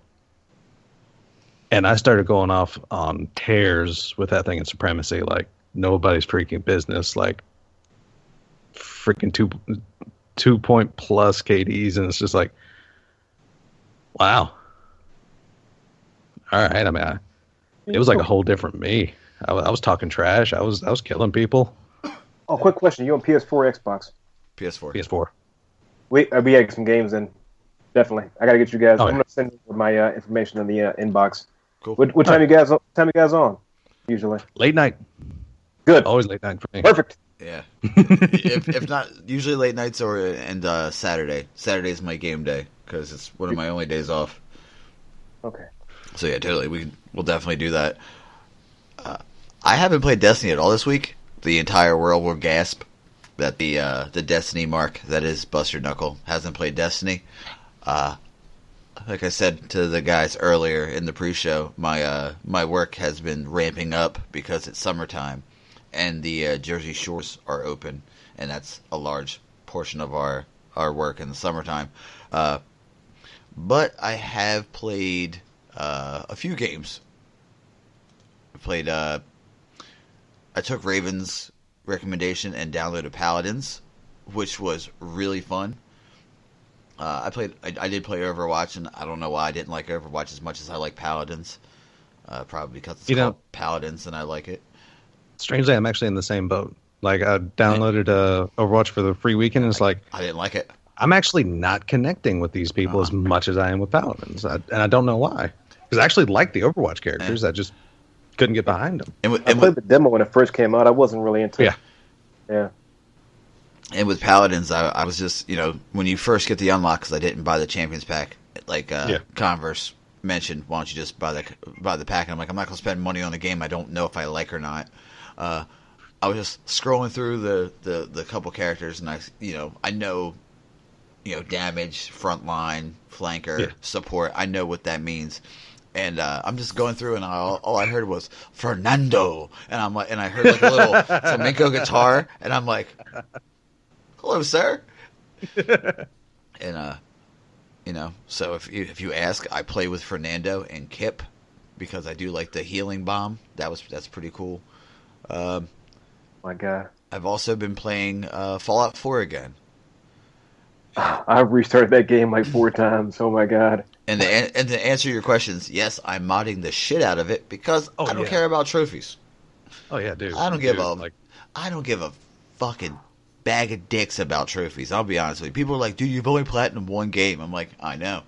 And they're like, why don't you platinum other games? I'm like, because I don't give a shit about them. If I could mod Destiny, do you don't think I'd mod Destiny? Fuck yeah, I would. If you're having fun, what does it matter? Exactly. Yeah. But having unlimited, having the resource and the settlement build guide makes your settlements really cool. And I don't know what my dog's eating now, but she's eating something. This is frightening. You just threw up. Lay down. What That's else? why I locked my door. My dog would be on top of me right now. If I locked my door, she would go crazy. She's my service dog. What else did I started up Tales from the Borderlands, but I think that would be one of the games I stream with my son and have him choose all the directions. Just him and me, right here. him going, no, kill that person, or no, let them live, and then I'll just choose, and we'll just go on from there. Very Roman Empire thing to teach your son. Thumbs up or thumbs down. I gotta make him better than me. Is how I think of it. That's how I'm raising him. I'm making you a better version. I'm making you better than what I've ever been. So that's why I'm getting him. That is the goal. He played about 8 hours of Skyrim the other day. Just running around going, Dad, what do I do? Kill that guy. Dad, what do I do? Kill that guy. Dad, there's a dragon in front of me. Don't worry, son. You're not going to die. Why, Dad? Because you're a level 89 hero. You're not going to die. Your weapons and armor are too strong. Dad, he's breathing fire on me. Yeah, is your health going down? No, it's going up. I know, I have flame regen on, son. Oh, okay, Dad. And then a couple times he kept telling me, Dad, you leveled up.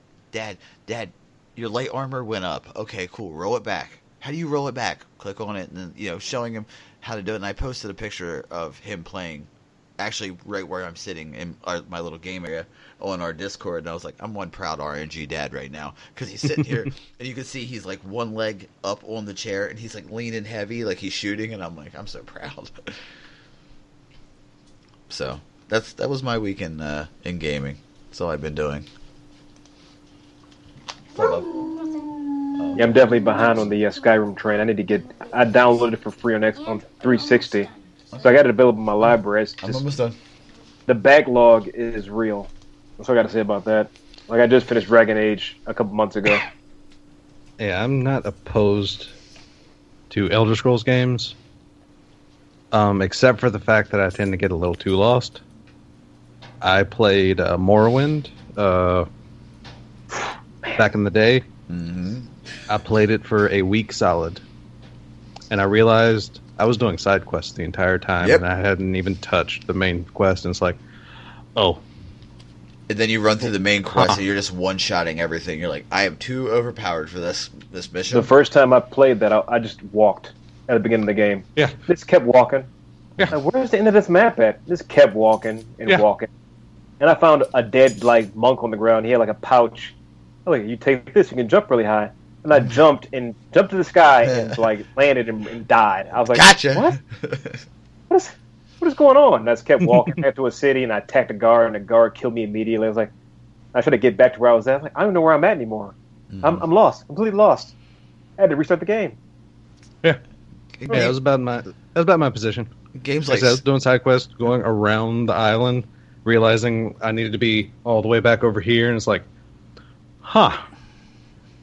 mistakes were made. You learn. Misadventure. Yeah. Those games are a little too open for my poor, possibly ADD mind. That's why I remember Squirrel. Fallout 3 was just completely fun. That's one game I've actually completed every achievement, even the DLC, 100% was Fallout 3. I got to Fallout 4. I was like, where am I going? What's going on? I'm a little bit lost. I'm not sure if I'm getting older and my attention span's going down. That might be it. Well, Skyrim scares me now. That's one thing I miss about it, because Fallout 3 was so good, and then I bought New Vegas because it was just it was a Fallout game, and I've played Fallouts for a while. And then I'm sitting here and I'm like, the radio just doesn't sound the same without Three Dogs. No, it's just, if they could just give me a Three Dogs DLC and just add his track, add him doing a radio to the. Make it $2. Make it $3. I don't give a shit. I'll download it because I just want Three Dogs wherever I'm at.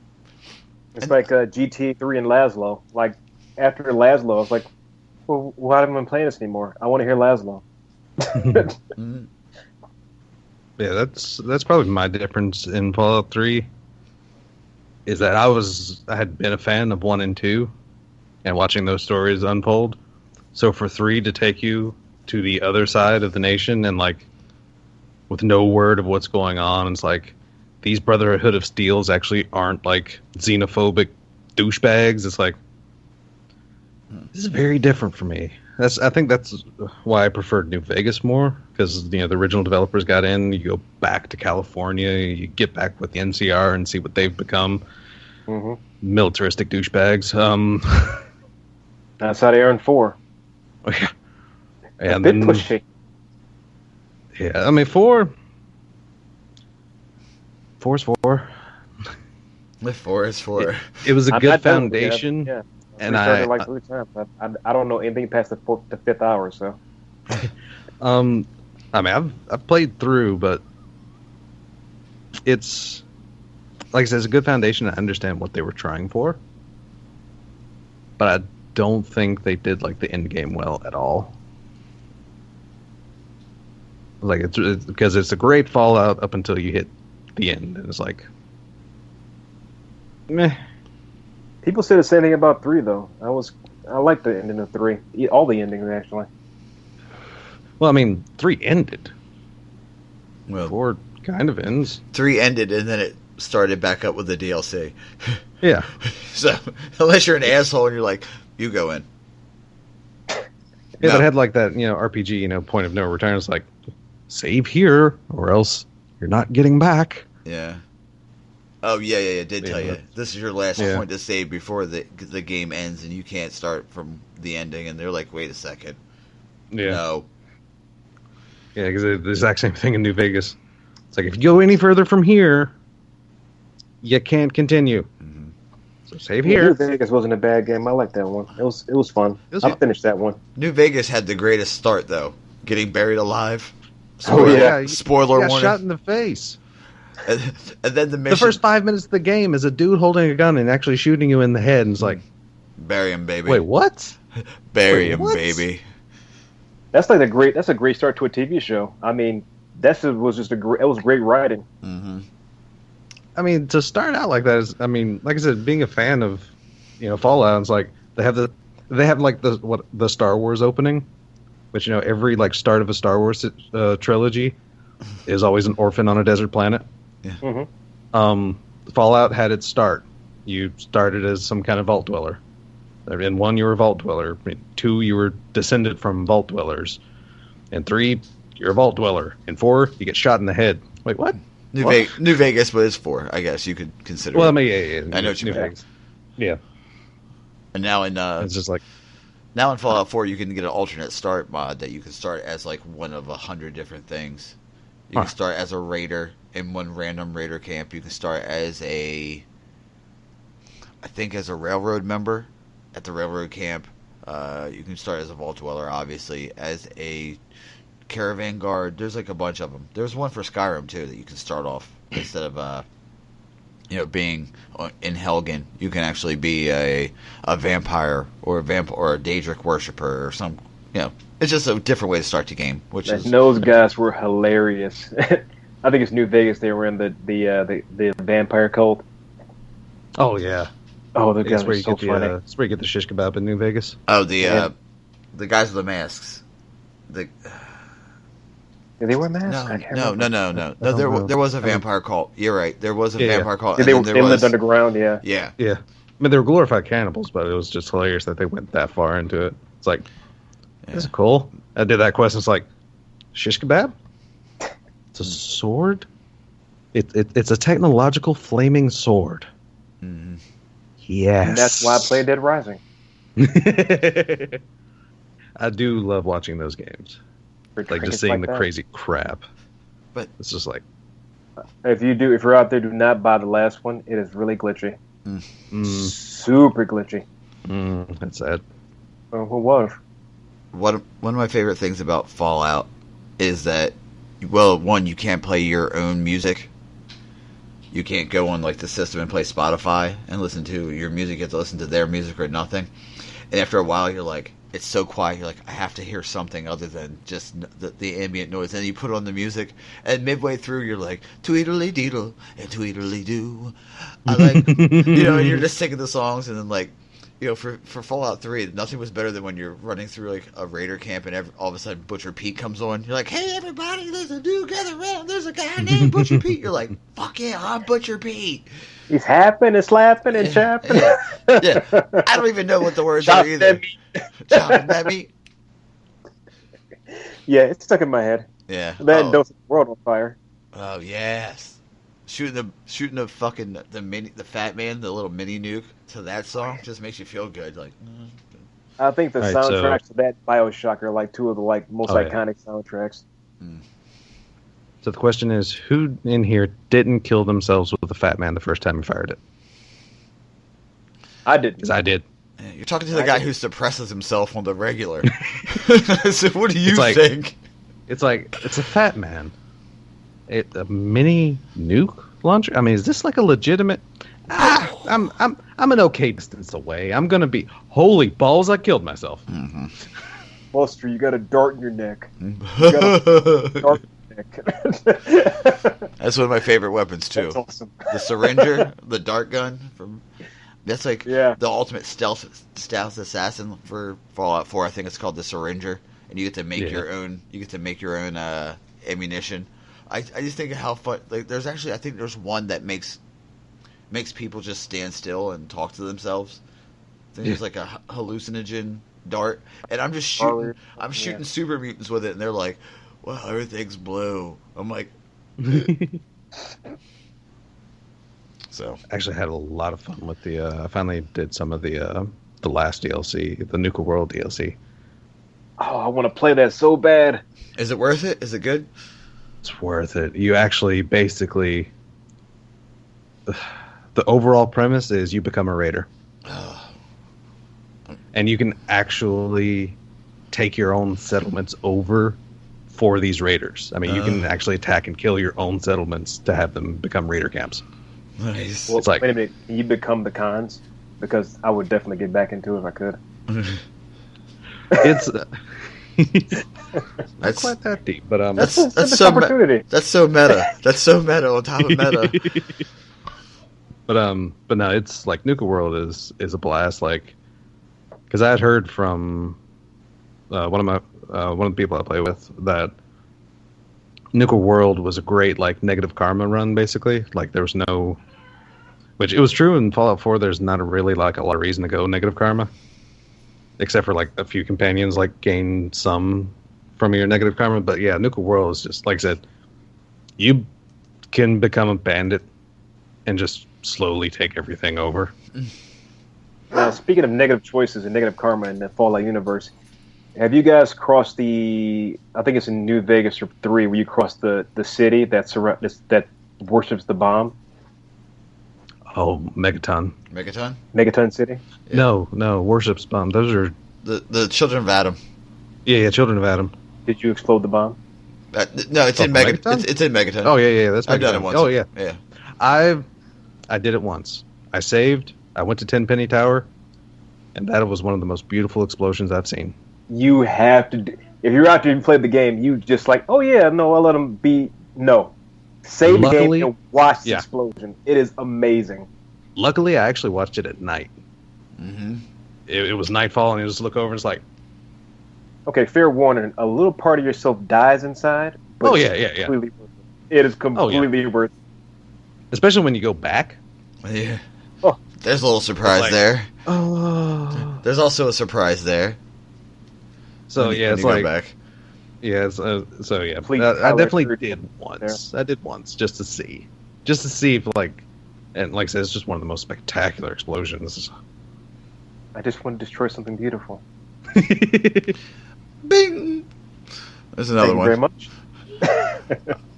When I blew up Megaton, Bella, that was mine. I blew it up, and then I just turned and looked at Mr. Tenpenny, hopped in vats, and shot him in the face. 'Cause I figured I'm not going to play the game. I might as well kill everybody. And then I just walked down and opened the basement door and let the ghouls in. And I'm like, I had my Billy Zane Demon Knight moment when he opens the door and the demons run past him, just me running with all the ghouls running through, like, get them, boys. Give me that ghoul mask. Oh man. Running around Fallout 3 with the ghoul mask on and Abraham Lincoln's hat might be the most fucking satisfying moment in the game. I'm gonna say it. And that's why I like to get weird in games. Yeah. For moments like that. Get weird. Oh, yeah. Get weird. Get crazy. Fuck it. It's not you. You're not wearing a ghoul mask. I hope not. I mean, you might. I don't know. So that's what gets your rocks going. Whatever. Seriously. You know. Do you, boo boo? Yeah. All right. So before we close out the show, do you guys have any tangent topics to bring up? Any shows you're watching? Any books you're reading? Any movies you've seen? You know, just a couple minutes of conversation before we close out. What we're looking for. Oof. Man, that could take another hour and a half. I'm not sure he's going to do that to me. Hey man, we have an opening to come back in the week of July, the July 1st week. If you want to come back, you're more than welcome. I might be coming back from Guardian Con. I'm not sure if I'll be on the plane. Oh yeah, Guardian Con. No, I'll be at Guardian Con that day. Or they call it Guardian Con. So, I think I'll be there for that. I've just finished watching all 6 seasons of Game of Thrones. Like I watched them all within the past month and a half. I started that series like Fallout 4 or 5 times and got past the 3rd episode. And I actually put it on and did commission work while I watched it, and it was okay. I mean, it was a little bit overhyped, like The Walking Dead is. It's well done. It's beautiful. It looks really expensive. Really expensive. That's my Doug Funny reference. Ding. So it was a good show. I mean, I wouldn't give it a 10 out of 10. I'd give it like a 6.5 out of 10. Is there a 10? Is there a 10 out of 10 ever? TV? Oh yeah, Firefly. I can't. It hits all my points. I like it. Have you watched Westworld? Just watched that, and that show was definitely a 9 out of 10. 8.5, 9 for sure. That show was not what I was expecting. The twists and turns and alleyways and dips and dives and currents and streams. It will make you rethink your life. All right, it's worth a watch. I can't wait for season 2. Cannot wait. I personally just finished the 100. Now, how was that? It's good. I started off very, very hesitant and skeptical of it, and then midway through like the 2nd or 3rd episode, I was like, I'm invested in these characters. And then now they're on 4 seasons. It's all on Netflix. You can watch all 4 seasons on Netflix. I realized I was hooked because there's a faction. Well, I won't say a faction. There's a group of people that speak a different language. And I guess I've watched the show so much, I started understanding their language without having to read the subtitles. And I was like, I'm hooked. Because if you hear something so much and then someone says what it means, you form the neural pathways to realize, like, okay, this word means this. So, like, they're sitting there, they say something, I'm like, oh, no, they're going to attack from the right. And then I look down and it says they're going to attack from the right. And I'm like, but yeah, I mean... Speaking in Klingon, I understand. Yeah, I gotcha.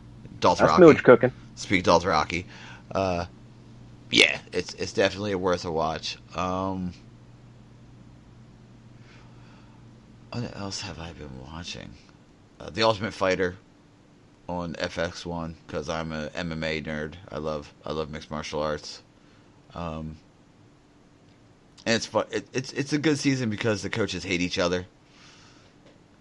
Basically, I don't know. Des, have you ever seen the Ultimate Fighter show? The show? Basically, it's 2 fighters, like 2 known fighters, and they coach a team of, I don't want to say no names, but lesser known, like lower level fighters that are trying to get a contract into the UFC. And sometimes the coaches are friends. They're friendly. They're they joke around, ha ha ha. These coaches hate each other so much that one guy literally on the first episode, the coach choked the other coach. Like, monkey grasped the peach, choked. Like, just grabbed him by the throat and just snake. He's like, eagle grabs the snake, I think is the reference he used. So that's illegal hit. Yeah, that's basically what I've been watching. So, what have you been into, Des? Those shows can be. I'm not sure about it. Like, as a former fighter, and I worked out with a guy who was a UFC fighter out in Painesville. He has a gym. I don't know. I can't get into like reality show / fighting shows or reality shows. Mm-hmm. I don't know, something. I don't know. Meeting fighters and even fighters that hate each other. I don't know. It seems. I'm pretty sure some of it's staged, but I don't know. I can't get into those shows. That you I don't know. I haven't really gotten into any new shows or anything. Interesting news on the horizon. Just, I guess, in the overall realm of video games, is as announced or had said on the show, the Marvel vs. Capcom series is getting a revitalization. Now that Capcom is able to work out with Marvel again, so Marvel vs. Capcom Infinite is coming out. Another piece of news is probably for the first time in the Marvel vs. Capcom history, there's going to be something in direct competition of Marvel vs. Capcom. And that is Arc Systems, I believe is the company name, who are the people that designed Guilty Gear. They created and designed Guilty Gear. Are making a 3v3 2.5D Dragon Ball Z fighter. What? Yeah. This is a 2D, possibly tag mechanic DBZ fighter from the people that make Guilty Gear. Huh. And as we all know, Guilty Gear was one of my favorite fighting games. And now they're going to do their crazy hype crap with something that's already crazy hype in Dragon Ball. Yeah. So I got to see that in action. Yeah, that sounds sadly amazing. It's just recently got announced. I think it has a 2018 release tag, tentative so far. Mm-hmm. But So yeah, push that up 6 months. Yeah.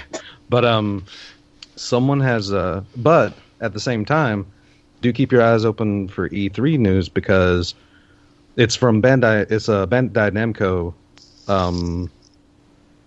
not developed but published.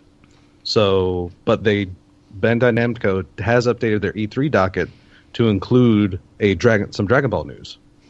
So it might get a reveal and a taste in the coming E3. So, and like I said, this is one of the first times an actual tag fighter is coming up to compete with Marvel in the history of Marvel versus Capcom. So it's going to be interesting. Wow. Mm. Yeah, I'm. I did like the Tenkaichis. That game. Budokai series. 3 or nothing, man. Come on. Yeah. Well, Budokai 3 was my jam. What was the one that was on Sega Saturn? I think I played that one to death. It was a mod though from Japan. Oh, that would be Final Bout. Yeah, we beat that one up pretty hard. Yeah, pretty hard. But that was a long time ago. yeah. several console systems later. Yeah, I got into the Xenoverse games. Those were fun. That was a good run. Yeah, yeah. Those are really fun. It's really interesting now because for years, Dragon Ball considering Dragon Ball has pretty much been something that's been done since the late 90s. It's Dragon Ball games for so long had been the same, but now with Dragon Ball Super out, it's now they're actually having new material to draw from and throw in these games, new fighters with even more insane abilities. Goku has a legitimate rival in a character now, someone he possibly cannot beat. At least one person. So yeah, it's going to be interesting to see, especially like I said, coming from the people that do Guilty Gear. Oh, dude. Yeah. Yeah. It's This is awesome. going to be more exciting than when Dimps did Budokai 3 in the Xenoverse. I got to catch up with my E3 news. I'm a little bit behind. I saw that in news and it's just wow. I'm still waiting on news for Holy Shenmue 3. I know. They announced that and it's Last year. yeah, and it's just Got me all pumped. I'm all right, next year. And I'm just sitting here waiting with my Yeah. Shenmue hole. Can't feel anything. yeah, it's going going to be interesting to see what comes from the C3. I'm expecting a lot of hype, some dates that are set, and those dates being interrupted. Yeah. So, yeah. The dates being tentative at best. Oh, yeah, tentative at best. All right, for a lot early of 2018. The early 2018. That Yeah. means late 2018 or early 2019, basically. Yeah. Yeah. Oh, like the Final Fantasy VII remake? Exactly. Probably going to be like 2018. Come on, Tetsuya Nomura, please. We're still Just put the game out. we're still waiting for it. Kingdom Hearts 3. It's like Tetsuya Nomura. Please. My feelings. We love you. We love you. Don't do this to us. We're family. Is legitimately the only issue with Tetsuya Nomura. Ever since he became a director, he takes forever to make a video game. Mm-hmm. No, well, I feel your pain. Like he has development cycles that nearly rival Blizzard. And Blizzard has like some 10-year freaking development cycles. Rest in peace, Titan. Oh, dude, I remember when Diablo 3 was being announced, and it had like 2 tentative release dates before they finally announced. It's like, no, we need to work on a little more. So probably this date. No, we need to work on a little more. Probably this date. Oh, hey, it's coming out this date. It's like, Christ, finally, 10 years later. It comes out and you're like, when did it come out? I don't know. It's By like, that time you forgot about it. It's like finding $20 in your pants. You're like, oh yeah, this is coming out. We gotta have this. It's so exciting. That's the best. Oh my That's God. one of the best references for a game coming out that you forgot about. Like you just put your hand in your pocket, like, what the fuck is? Fuck yes. you finally wear that jacket, and it's like, Mm-hmm. what? So, Yeah. all right. I guess since it's kind of late or early for us, I guess it would be late. I guess it's late for us because we're all vampires. We all work nights. Yeah. I guess this is the best place to bring this episode, which is episode 56 of the Rngcast, to a close. Khan, thank you so much for being on. I will say you're always welcome to come on, talk Destiny and geek shit with us whenever. Why don't you tell everybody where they can find you, about your podcast, any plugs you want to give? This is your time. All right. Thanks for having me on as the first co-host. Guest co-host? Guest host? Guest co-host? Yeah. Whatever.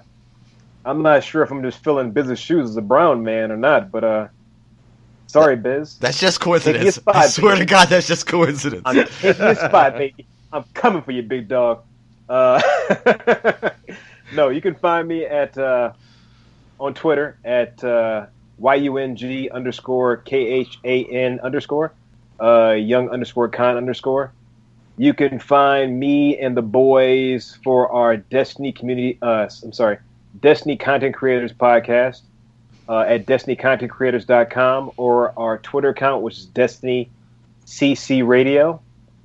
We record live Friday nights at 11, tentatively, Eastern time. So between 11 and 11:30, 11:45.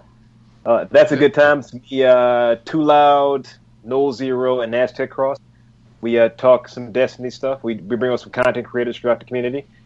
You can find my website at conartist.org. I promise I won't steal your money, and I'll make you something nice. Commissions are always open. So if you got any projects you want to talk about, come and find me.